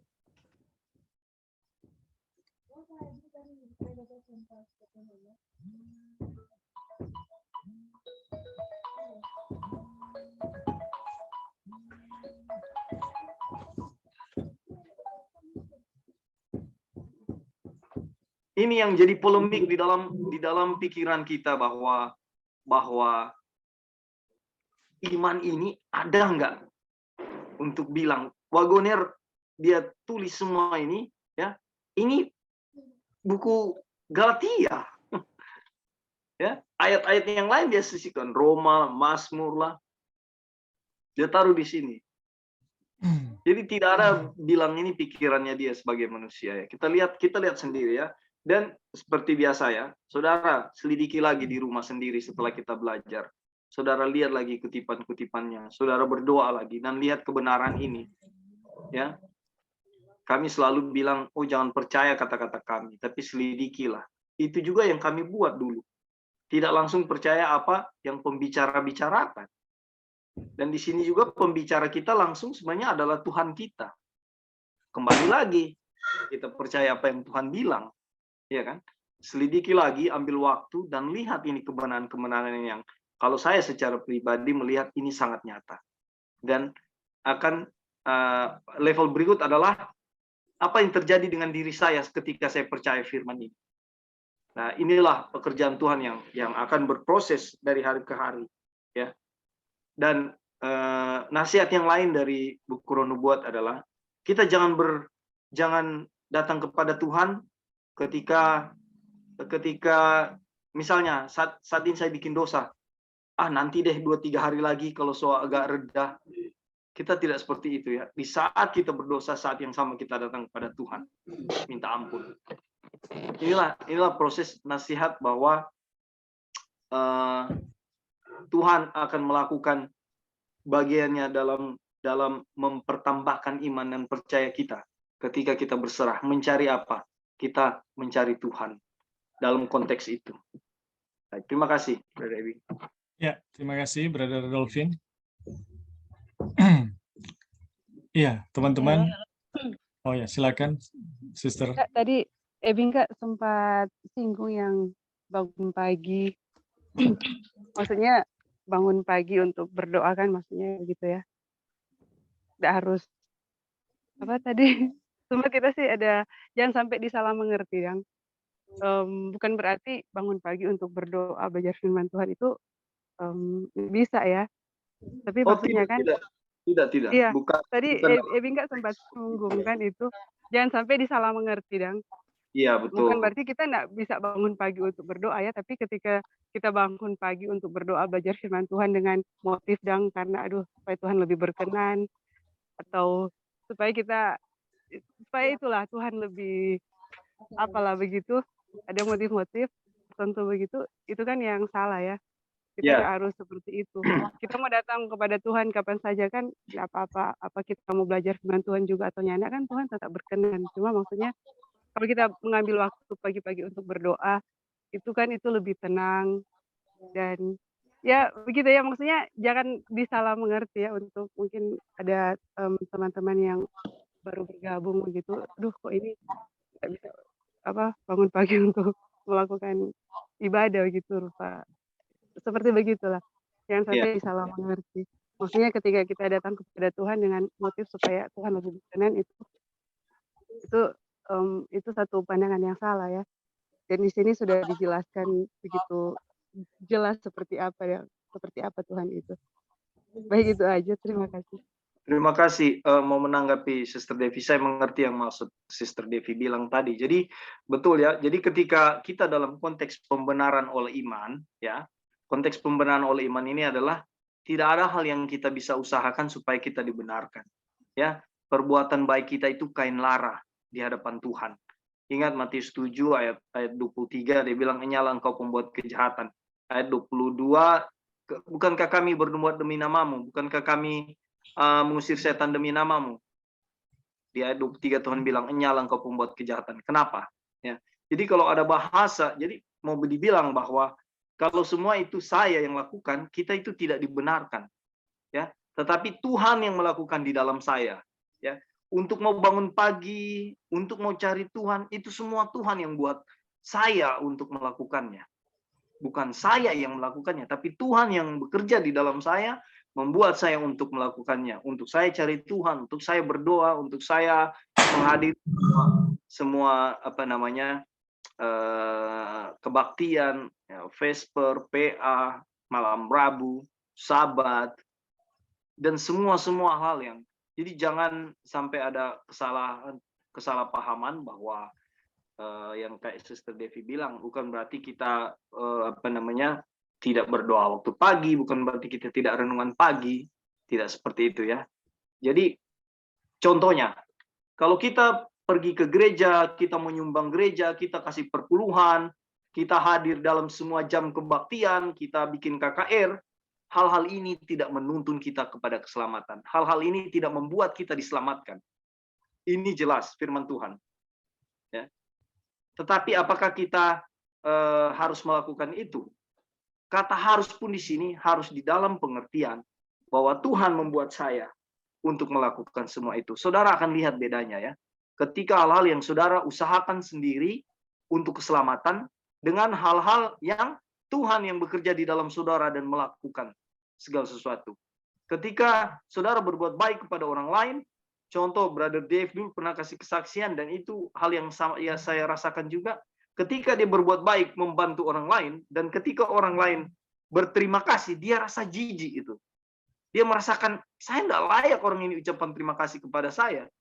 Karena ini Tuhan yang melakukan di dalam saya. Dan itu pengalaman saya juga pribadi. Ya. Tetapi ketika ada hal kebaikan yang saya lakukan, dan saya bangga saya sudah bantu orang, saya bangga saya sudah melakukan kebaikan kepada orang lain, saudara, kita sedang tersesat. Ya. Tuhan tidak ada di dalam diri kita. Dengan konteks seperti itu. Tuhan tidak dimuliakan. Makanya kita tetap berdosa. Jadi di dalam konteks pelajaran ini, biarlah Tuhan yang bekerja di dalam saya, dan Tuhan yang melakukan segala sesuatu di dalam saya, sehingga karakter saya bertumbuh hari demi hari. Ya. Tapi apakah saya harus ke gereja? Ke gereja. Apakah saya harus hadir malam Rabu? Saya hadir.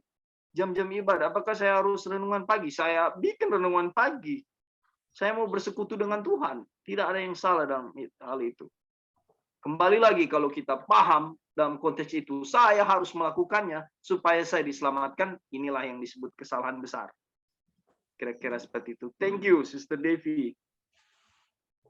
Ya, terima kasih untuk saudara-saudara yang sudah menambahkan. Ya, jadi tadi sempat disinggung ya mengenai perbuatan Tuhan, mengenai bagaimana perbuatan bagaimana kita berdoa, ya, berdoa bangun pagi, dan masih banyak lagi ya, teman-teman. Itu bukan sesuatu yang sesuatu yang tidak bisa dibuat. Yang menjadi persoalan adalah apakah kita melakukan itu dengan motif-motif supaya kita diselamatkan, ya, supaya kita selamat, atau supaya kita lebih berkenan atau mendapatkan perkenanan dari Tuhan. Kita sedang membangun ya penyembahan berhala. Tetapi teman-teman, kalau kita betul-betul melakukan itu, ya, atau dalam bahasa Brother Dolphin tadi, perbuatan Tuhan di dalam diri kita, apa yang akan terjadi? Ya, yang akan terjadi adalah saudara-saudara bisa lihat di dalam warna hijau ya, yang di bold hijau, biru, hijau ini, ya. Kehendak Tuhan itu dinyatakan dalam hukumnya. Oleh sebab itu, kita harus mempelajarinya sambil berkata bersama-sama dengan Kristus, aku suka melakukan kehendak-Mu, ya Allah. Jadi, salah satu tanda bahwa Tuhan mengerjakan di dalam diri kita perbuatan-perbuatannya dalam melakukan hukum itu adalah kesukaan melakukan. Teman-teman, kalau kita melakukan kehendak-kehendak Tuhan ya, berdoa kah, baca Alkitab kah, atau apapun itu ya, kemudian kita merasa terbeban. Dan kalaupun kita berhasil ya, kita menjadi semakin bangga dengan prestasi-prestasi kita ya melakukan itu. Kita akan semakin merasa lebih rohani daripada mereka yang tidak melakukannya. Nah, ini hati-hati teman-teman. Ya, ini hati-hati. Tapi kalau kita suka melakukannya, teman-teman, itu adalah satu tanda bahwa Tuhan sedang mengerjakan di dalam diri kita. Jadi, kehendak Tuhan yang dulunya berat akan menjadi ringan. Ya, kenapa? Karena kita suka melakukannya. Kalau misalnya, teman-teman, saat ini pemerintah memberi pajak kepada masing-masing kita ya, pemerintah memberi pajak kepada masing-masing kita harus setor setiap bulan 1 juta tiap orang. Ya, itu adalah satu beban. Kenapa? Oh, berat. Ini pajak yang nggak masuk akal. Ya, ini pajak ini nggak masuk akal. Kenapa? Karena itu membebankan. Tapi kalau misalnya pemerintah bilang, oh, pemerintah akan memberi kepada kita 1 bulan 1 juta, misalnya ya, atau 5 juta per bulan. Waduh, itu adalah satu kesukaan. Jadi, sesuatu yang menyenangkan, menyukakan adalah sesuatu yang kita suka untuk menerimanya. Ya. Jadi teman-teman, ketika kita melihat hukum-hukum Tuhan, kehendak-kehendak Tuhan adalah sesuatu yang menyenangkan, itu adalah tanda Tuhan sedang mengerjakan di dalam diri kita. Tetapi kalau kita melakukan kehendak Tuhan, ya, dengan wajah murung, ya, dengan rasa terbeban, supaya kita lebih berkenan, supaya kita lebih daripada orang lain, hati-hati, saudara-saudara. Ya, kita sedang melakukan pekerjaan diri kita, ya, yang pasti hasilnya akan meninggikan diri kita, bukan Tuhan. Ya, jadi kira-kira seperti itu ya teman-teman. Mungkin masih ada lagi sebelum kita lanjut ya. Oh ya, kita masih punya waktu ini. Oke, kita lanjut ya teman-teman. Kita lanjut dulu. Kemuliaan bagi Allah. Nah, ini pelajaran ini penting sekali teman-teman. Karena di sini kita akan mempelajari salah satu prinsip ya, prinsip mengenai bagaimana Tuhan ya, Tuhan disembah dan bagaimana penyembahan kekafiran ya. Bukan hanya baginya kemuliaan ya, seperti pada versi umum, tetapi kepada siapa menjadi kemuliaan itu ya. Jadi bukan hanya baginya kemuliaan, tetapi pada seperti pada versi umum, tetapi kepada siapa kemuliaan itu ya. Engkaulah yang mempunyai kerajaan dan kuasa dan kemuliaan. Jadi Tuhanlah yang mempunyai kerajaan dan kuasa dan kemuliaan. Segala kemuliaan adalah bagi Allah. Apakah manusia mau mengakuinya atau tidak? Jadi segala kemuliaan itu adalah bagi Allah ya. Apakah kita mau mengakuinya atau tidak? Memberi kemuliaan kepadanya bukan berarti memberikan sesuatu kepadanya. Ya, teman-teman, ini kita berhenti dulu di sini ya. Memberi kemuliaan kepadanya bukan berarti kita memberikan sesuatu kepadanya. Ya, ada banyak orang berpikir kalau kita mau memuliakan Tuhan, kita harus memberikan sesuatu kepada Tuhan. Mungkin dengan puji-pujian, mungkin dengan persembahan, mungkin dengan pelayanan. Dan kita pikir setelah kita melakukan semuanya, kita sedang memuji Tuhan. Ini kekeliruan, teman-teman. Ya, memberi kemuliaan kepadanya bukan berarti memberikan sesuatu kepadanya, tetapi ya, hanyalah mengakui suatu kenyataan. Kita memberikan kemuliaan kepadanya dengan mengakui bahwa Ia berkuasa. Dialah yang menjadikan kita dan bukan kita sendiri. Jadi teman-teman, apa artinya mengakui ya? Memberi kemuliaan bagi nama Tuhan ya, memberi kemuliaan kepada Tuhan. Bukan berarti memberikan sesuatu kepadanya, tetapi hanyalah mengakui satu kenyataan. Kita memberi kemuliaan kepadanya dengan mengakui bahwa Ia berkuasa. Ia yang menjadikan kita dan bukan kita. Artinya kita sama sekali nggak berkuasa, teman-teman. Ketika kita memberi kemuliaan kepada Tuhan, ya, kita mengakui Tuhan itu berkuasa. Ya, Tuhan itu yang menciptakan segala sesuatu. Kuasa dan kemuliaan adalah sama. Sebagaimana yang kita pelajari dari Efesus 1 ayat 19 dan 20 ya. Yang mengatakan bahwa Kristus telah bangkit dari antara orang mati oleh kebesaran kuasa Allah. Dan dari Roma 6 ayat 4 yang memberitahukan bahwa Kristus telah dibangkitkan dari antara orang mati oleh kemuliaan Bapa. Jadi dari Efesus 1 ayat 19 dan 20 dibandingkan dengan Roma 6 ayat 4, kita melihat bahwa bagaimana Yesus bangkit, ya. Bagaimana Yesus bangkit, yang satu oleh kuasa dan yang satu oleh kemuliaan. Jadi dua-dua sama ya, dua-dua sama. Bagaimana kuasa Allah itu sama dengan kemuliaan Allah. Baru Kristus telah dibangkitkan dari antara orang mati oleh kemuliaan Bapa, ya. Juga ketika Yesus dengan kuasanya yang luar biasa mengubah air menjadi anggur kepada kita, dikatakan bahwa dalam melakukan mujizat itu ia telah menyatakan kemuliaannya. Jadi sekali lagi ya, kuasa dan kemuliaan itu sama. Jadi ketika kita mengatakan bahwa bagi Allah lah kemuliaan, kita mengatakan bahwa semua kuasa berasal dari Dia. Jadi teman-teman, apa artinya memberi kemuliaan bagi Tuhan atau memberikan menyatakan kemuliaan kepada Tuhan?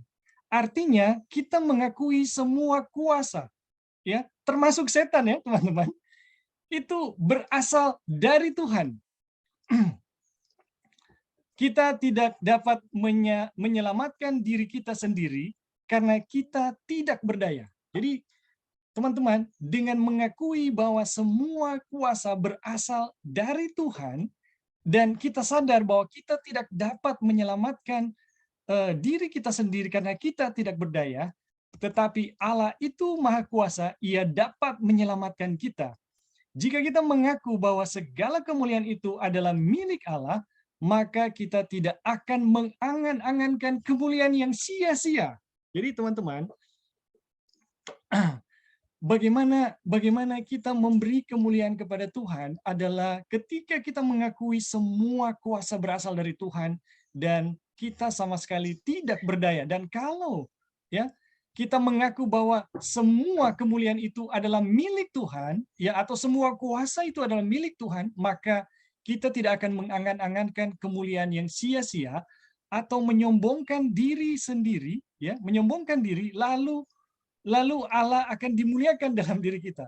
Ini kontradiksi ya. Kalau kita masih menyombongkan diri, teman-teman, itu artinya kita masih membayangkan ada kuasa di dalam diri kita, ya. Jadi bagaimana kita bisa lepas dari kesombongan diri, teman-teman, ya, dengan menyadari bahwa diri kita itu sama sekali tidak ada kekuatan apapun, tidak ada bentuk kuasa apapun, apakah itu hikmat, apakah itu kekayaan, atau apapun itu yang namanya kekuatan, namanya kuasa, kita akan hilang ya. Diri kita akan hilang kesombongannya. Dan ketika kita mengakui hanya Tuhan yang berkuasa, ya, hanya Tuhan yang berkuasa, maka kita artinya memberi kemuliaan kepada Tuhan. Hendaknya terangmu bercahaya di depan orang supaya mereka melihat perbuatanmu yang baik dan memuliakan Bapamu yang di sorga. Jadi teman-teman, dengan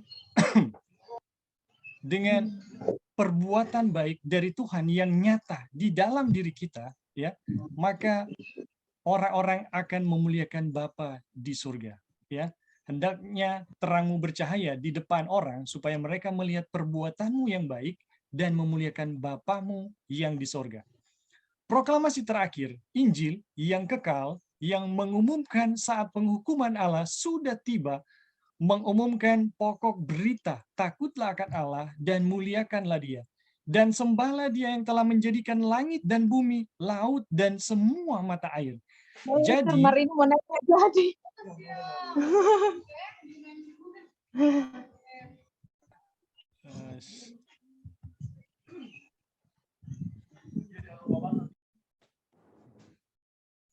maaf ya teman-teman, kita mematikan dulu. Jadi proklamasi terakhir Injil yang kekal yang mengumumkan saat penghukuman Allah sudah tiba, mengumumkan pokok berita, takutlah akan Allah dan muliakanlah Dia, dan sembahlah Dia yang telah menjadikan langit dan bumi dan laut dan semua mata air. Jadi, kita melihat bahwa surat yang dikirim kepada orang-orang Galatia yang mengatakan baginya lah kemuliaan adalah untuk menyampaikan Injil yang kekal itu. Sesungguhnya merupakan pekabaran untuk zaman akhir. Marilah kita mempelajari, ya. Marilah kita mempelajarinya, memperhatikannya supaya kita boleh menolong mempercepat waktu ketika bumi akan penuh dengan pengetahuan tentang kemuliaan Tuhan seperti air bah menutupi dasar laut. Jadi teman-teman, bagaimana keadaan ini akan terjadi ya? Bagaimana Injil yang kekal akan menjadi berita yang terakhir ya, takutlah akan Allah dan muliakanlah Dia. Ini merupakan satu pekabaran yang menyatakan bahwa Tuhanlah yang berkuasa atas segala sesuatu dan tidak ada manusia di bumi ini yang memiliki kekuatan. Ya, jadi ketika kita menyadari diri kita tidak berdaya dalam keadaan apapun dan hanya mengetahui bahwa Tuhanlah pemilik segala kuasa, itu artinya teman-teman kita memberi kemuliaan bagi nama Tuhan. Jadi bagaimana kita akan selaras dengan pekabaran terakhir yang menyatakan takutlah akan Allah dan muliakanlah Dia, itu akan membawa kita kepada satu kesadaran bahwa diri kita sama sekali tidak ada kekuatan dan Tuhanlah pemilik segala kuasa, ya, segala sesuatu yang ada. Tetapi teman-teman, ini akan Tuhan buktikan di dalam keadaan kita, ya. Bagaimana? Apakah kita betul-betul mengakui Tuhan itu sumber kuasa atau tidak? Tuhan akan mengizinkan keadaan-keadaan seperti ya dialami oleh Abraham. Bagaimana Tuhan menunda kelahiran anaknya sehingga dia berhadapan dengan satu keadaan, mau percaya perkataan istrinya atau firman Tuhan, ya, mau percaya keadaannya yang sudah lemah dan tua atau firman Tuhan. Kalau kita, ya, kalau Abraham mengakui Tuhan, maka Abraham akan mengikuti firman Tuhan. Tapi karena Abraham ada beberapa kali ya teman-teman kita lihat lebih melihat bahwa manusia punya jalan keluar, manusia punya kuasa. Abraham melakukan beberapa kali kesalahan. Dan kita udah lihat ya teman-teman. Jadi ini bukan sesuatu yang hanya teori ya teman-teman. Tuhan akan izinkan kita mengalami keadaan-keadaan, apakah kita mengakui Tuhan itu betul-betul penguasa atau tidak, ya. Ini Tuhan akan bawa kita kepada keadaan-keadaan yang mungkin menjepit kita ya, mungkin menekan kita.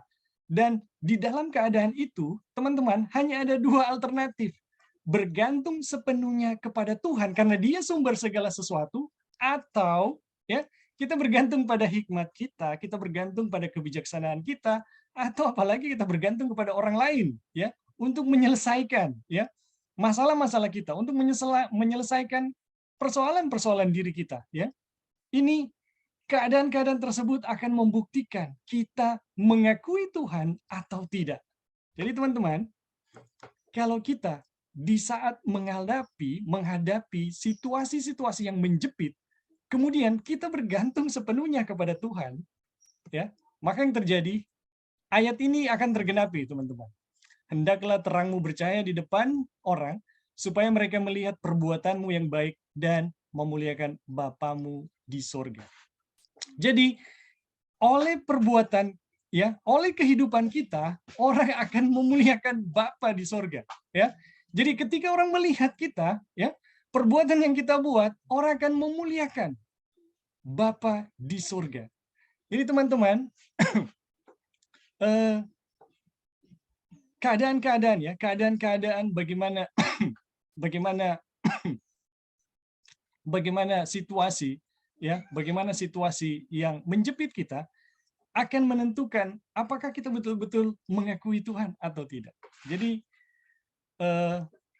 mudah-mudahan ya di dalam keadaan-keadaan tersebut kita tetap berpegang kepada Tuhan sehingga kita betul-betul memuliakan Tuhan. Dan Injil yang terakhir akan membawa setiap orang yang diselamatkan mengakui bahwa Tuhanlah penguasa atas segala sesuatu. Dialah yang menciptakan segala sesuatu. Dan ini akan menjadi nyata di dalam kehidupan setiap orang yang mengikutinya atau setiap orang yang mempercayainya. Jadi teman-teman, pembahasan kita untuk saat ini sampai di sini dulu. Mungkin ada teman-teman yang mau menambahkan ya atau memberi tanggapan atau pertanyaan, dipersilakan sebelum kita menutup ya,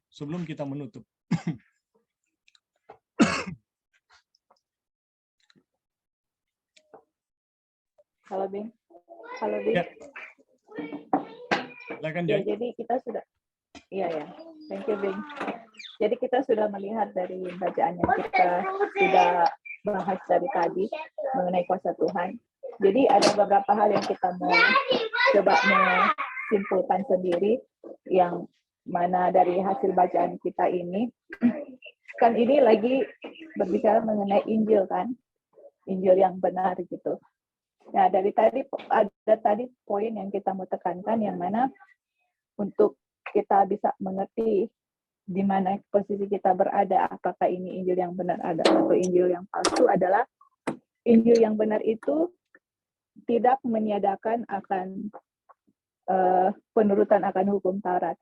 Karena tadi di situ kan dibilang, aku suka ya melakukan kehendak-Mu ya Tuhan, dan kehendak Tuhan itu ada dalam hukum-hukumnya gitu. Jadi itu satu ya, kalau kita mempelajari pekabaran malaikat ketiga yang benar, itu pekabaran malaikat ketiga itu kesimpulannya adalah tidak meniadakan akan hukum Taurat. Tetapi justru dalam pekabaran ini ada kebebasan, kemerdekaan, dan kesukaan dalam melakukan hukum Taurat. Itu yang pertama. Dan yang kedua, selain yang sudah dibacakan, yang sudah ditambahkan dari bacaan tadi itu, yang kita lihat bahwa Injil yang benar ini selalu menekankan akan kuasa Tuhan.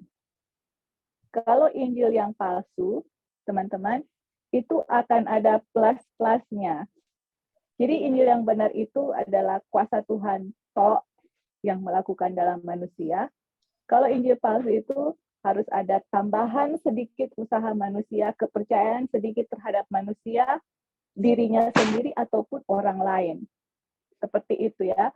Jadi kita akan lihat selalu perbedaannya, ada perbedaan tipis-tipis, seperti setan di Taman Eden. Tuhan bilang kepada Hawa, kamu makan, kamu akan mati. Setan bilang, waktu kamu makan, kamu tidak akan mati. Jadi ada tambahan yang kalau itu ditambahkan, kalau kita percaya, seperti Hawa percaya kepada setan, nah itu yang berbahaya sekali ya. Jadi ini teman-teman, ini kan baru bab 1.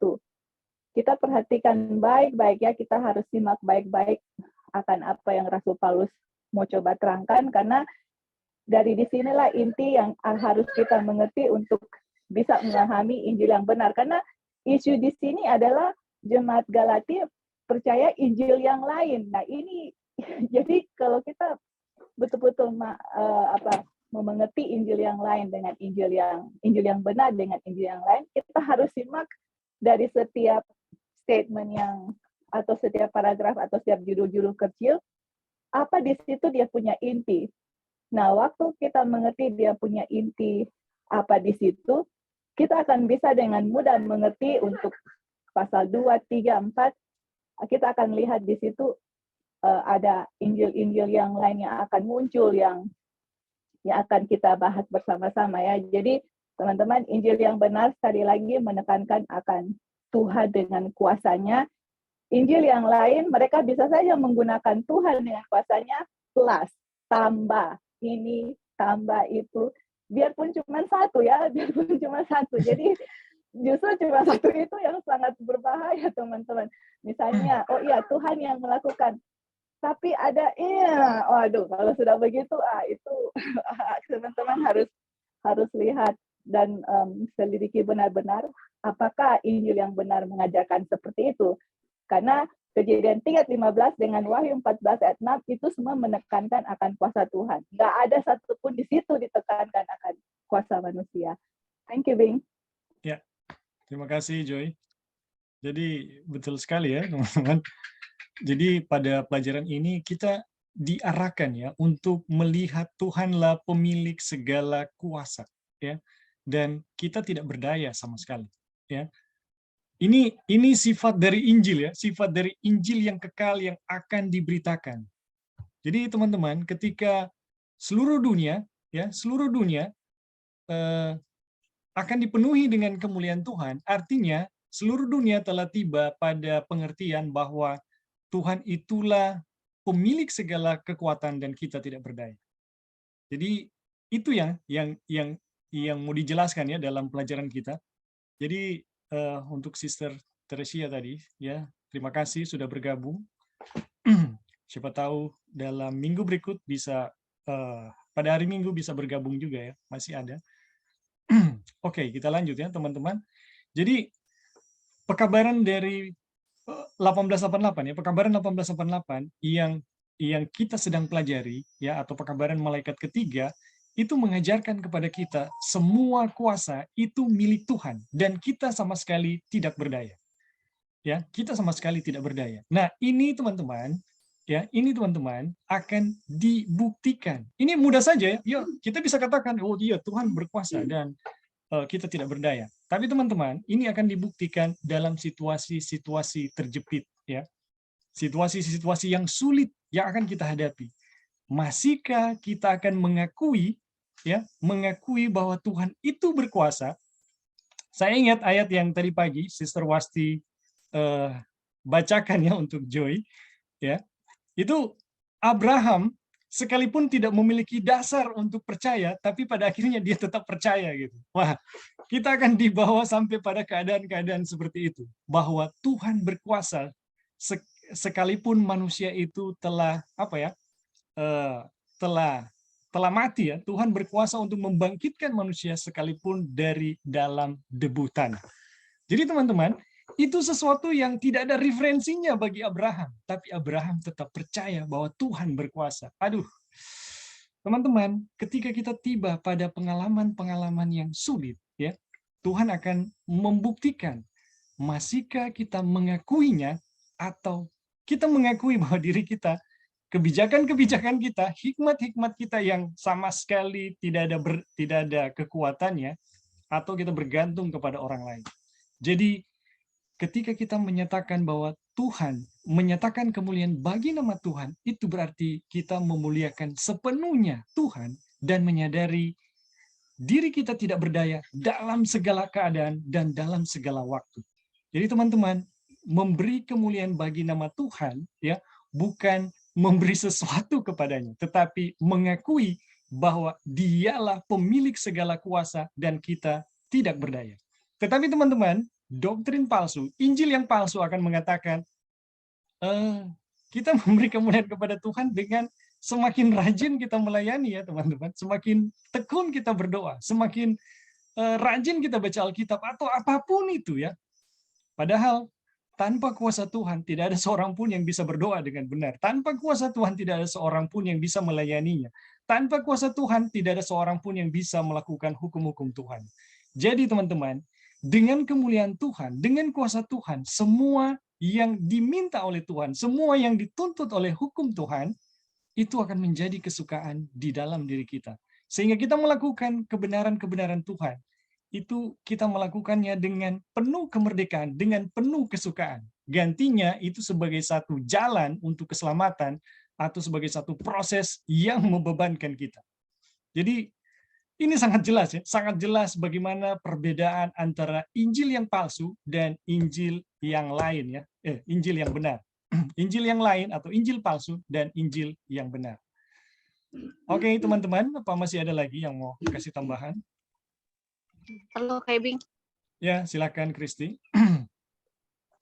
Tadi waktu Kak Joy ada kasih tambahan, bagaimana cara kita untuk bisa melihat Injil yang palsu dan juga Injil yang benar. Yaitu kalau Injil yang palsu benar juga tadi kayak Bing selalu bilang bahwa ya murni hanya Yesus yang kerjakan gitu. Manusia tidak ada tambahan, memang hanya Yesus tok gitu. Ini kita teringat waktu beberapa bulan, sekitar 3 bulan kalau tidak salah yang lalu, kita sempat sharing dengan kita punya teman ya mengenai ini usaha manusia juga. Jadi waktu kita sharing begitu, kita bilang bahwa kita manusia tidak bisa buat apa-apa. Bahkan mau menuruti apa yang Tuhan mau itu kita sama sekali tidak suka, bahkan kita tidak punya kekuatan untuk mengikuti itu. Saya punya teman kasih statement begini, dia foto kalau tidak salah itu pelajaran sekolah Sabat yang beberapa triwulan lalu, saya lupa juga, cuman dia bilang ya kita tidak boleh bilang seperti itu bahwa kita tidak bisa lakukan sesuatu apapun, nanti kita mengiyakan apa yang jadi bahasa Lucifer gitu. Lucifer kan klaim manusia bahwa hukum Tuhan itu berat, manusia tidak bisa lakukan. Jadi ketika kita juga mau bilang kita tidak bisa buat, kita sama saja mengikuti apa yang Lucifer bilang. Jadi bagaimana dengan kutipan juga yang saya lupa juga di mana yang bilang usaha Tuhan harus dipadukan dengan usaha manusia gitu. Mungkin bisa dapat kita maksud pertanyaan. Ya. Ya, terima kasih Kristi. Ya, memang itu menyikapi bagaimana jadi gereja kita ya teman-teman lahir dari gereja-gereja Protestan ya yang percaya hanya oleh iman ya, hanya oleh iman ya. Kemudian pada akhirnya mereka menolak pelajaran-pelajaran tentang hukum Tuhan ya, pelajaran-pelajaran tentang hukum Tuhan. Maka muncullah kutipan-kutipan Ellen White mengenai nggak cuma iman tapi ada perbuatan, dan semakin menjelaskan ya, semakin jelas juga kalau kita baca kutipan-kutipan Ellen White ya, dalam beberapa buku ya, banyak sekali kutipan seperti itu. Tapi teman-teman, itu mau menyatakan bahwa bukan seperti itu ya. Ellen White sedang bermaksud menjelaskan tentang sebenarnya iman itu kayak di kitab Yakobus ya. Sebenarnya iman yang sejati pasti akan disertai dengan perbuatan. Bukan iman yang sejati harus ditambahkan perbuatan, tapi iman yang sejati akan menghasilkan perbuatan. Jadi perbuatan itu bukan sesuatu yang akan dihilangkan ya, tetapi perbuatan adalah hasil dari iman ya. Dan teman-teman, kalau kita mau membaca kutipan-kutipan Ellen White mengenai harus ada perbuatan, kita juga harus membaca kutipannya juga yang menjelaskan hanya oleh iman ya. Dan keselamatan oleh iman tidak ada tambahan apapun, itu banyak sekali kutipannya. Saya bisa kasih ya daftar kutipannya. Jadi dengan membandingkan kutipan-kutipan Ellen White, kita akan melihat, kok di sini Ellen White tulis iman tanpa perbuatan. Di sini hanya oleh iman saja. Kalau kita sepintas lalu, ini Ellen White nggak benar. Ini Ellen White nggak benar. Tapi bukan demikian ya teman-teman. Sama kayak Paulus, sama kayak Yakobus. Sepintas lalu Yakobus dan Paulus itu bertentangan, ya. Tapi kalau kita mau mempelajari alur pikiran mereka, konteks di mana mereka berbicara, kita akan temukan sebenarnya pekabaran ini sangat indah, ya. Pekabaran ini sangat indah. Dan teman-teman, membicarakan tentang Lucifer ya. Lucifer, justru apa yang dilakukan oleh pembenaran oleh iman itu menyatakan sesuatu yang bertolak belakang dengan yang Lucifer buat. Jadi Lucifer itu menilai secara umum, tetapi apa yang kita sedang pelajari, inilah prosesnya gitu. Inilah prosesnya. Ketika kita melihat hasilnya justru bertolak belakang dengan apa yang diklaim oleh Lucifer. Manusia justru dengan proses pembenaran oleh iman yang menyadari bahwa dia tidak berkuasa atas melakukan hukum Tuhan atau berkuasa atas segala sesuatu yang bisa mendatangkan kebaikan, maka yang terjadi adalah manusia akan bergantung sepenuhnya kepada Tuhan. Dan kalau manusia bergantung sepenuhnya kepada Tuhan, disitulah letak di mana perbuatan Tuhan akan nyata di dalam dirinya. Jadi pembenaran oleh iman justru akan menyanggah bahwa apa yang dikatakan oleh Lucifer itu kesalahan besar. Kenapa? Karena Yesus yang mengerjakan di dalam diri. Jadi sesuatu yang dinilai secara keseluruhan oleh Lucifer, dalam pembenaran oleh iman kita melihat prosesnya. Jadi teman-teman ini nggak bisa nggak bisa dibenturkan ya, karena Lucifer sedang melihat hasilnya, sedangkan apa yang sedang kita pelajari ini adalah prosesnya.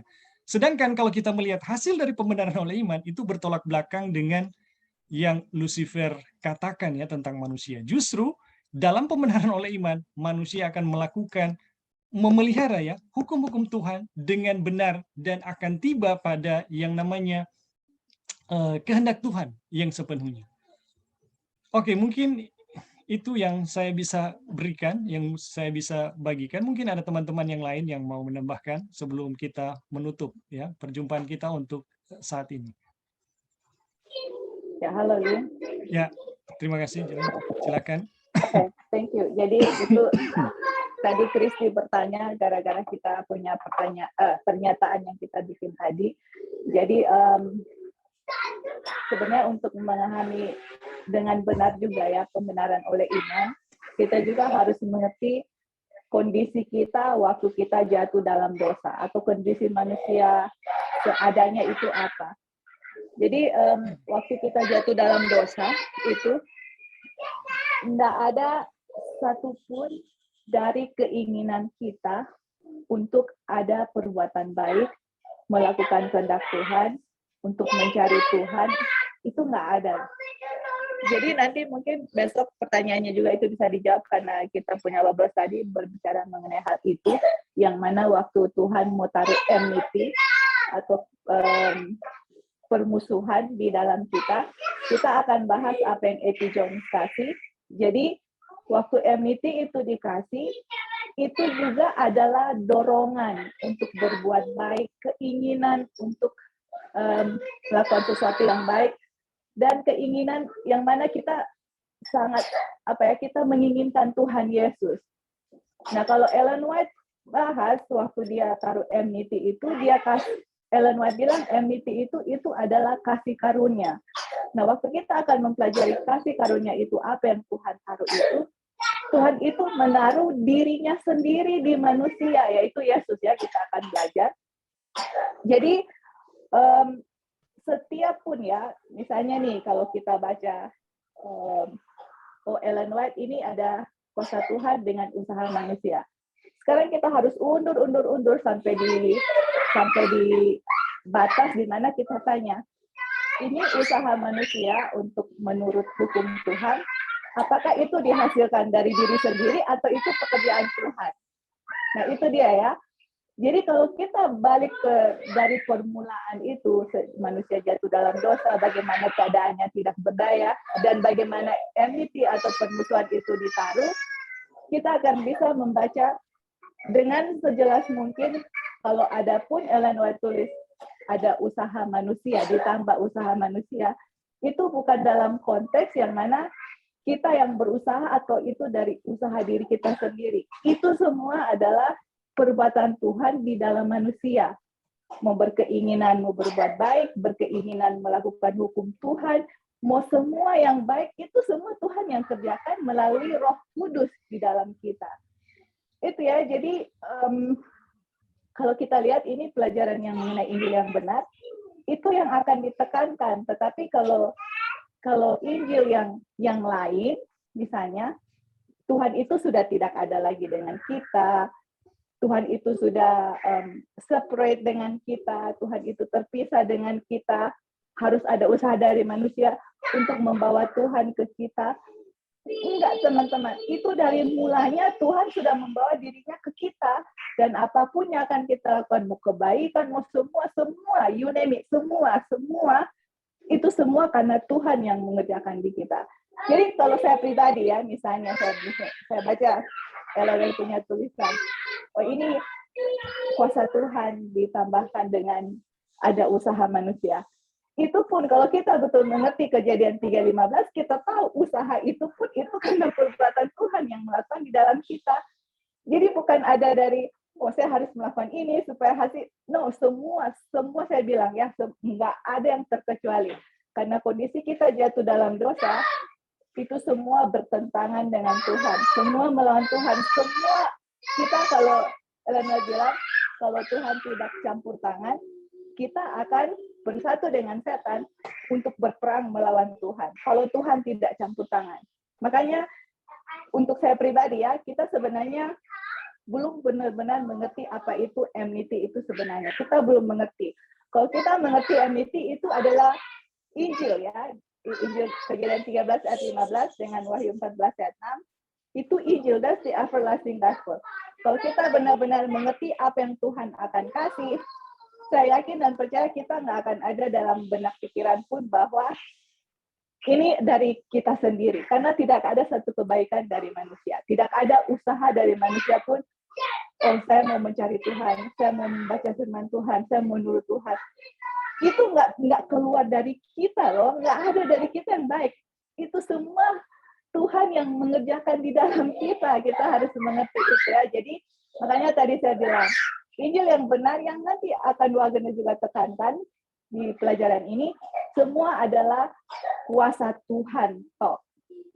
Injil yang palsu itu harus ada dari kuasa manusia, entah dia itu sendiri atau berpegang atau bergantung kepada manusia yang lain atau bergantung kepada diri sendiri. Injil yang benar itu adalah semua toh 100% dari Tuhan saja. Oke, thank you Bing, itu saja tambahannya. Ya, terima kasih Joy. Jadi sangat jelas ya. Jadi bagaimana Sister Christy? Apa boleh demikian? Di Tuhan Kak, boleh. Oke, Thank you puji ya. Tuhan. Terima kasih untuk pertanyaan dan tambahannya teman-teman. Ini sayang sekali kita harus mengakhiri perjumpaan kita ya pada pagi hari ini. Jadi terima kasih teman-teman untuk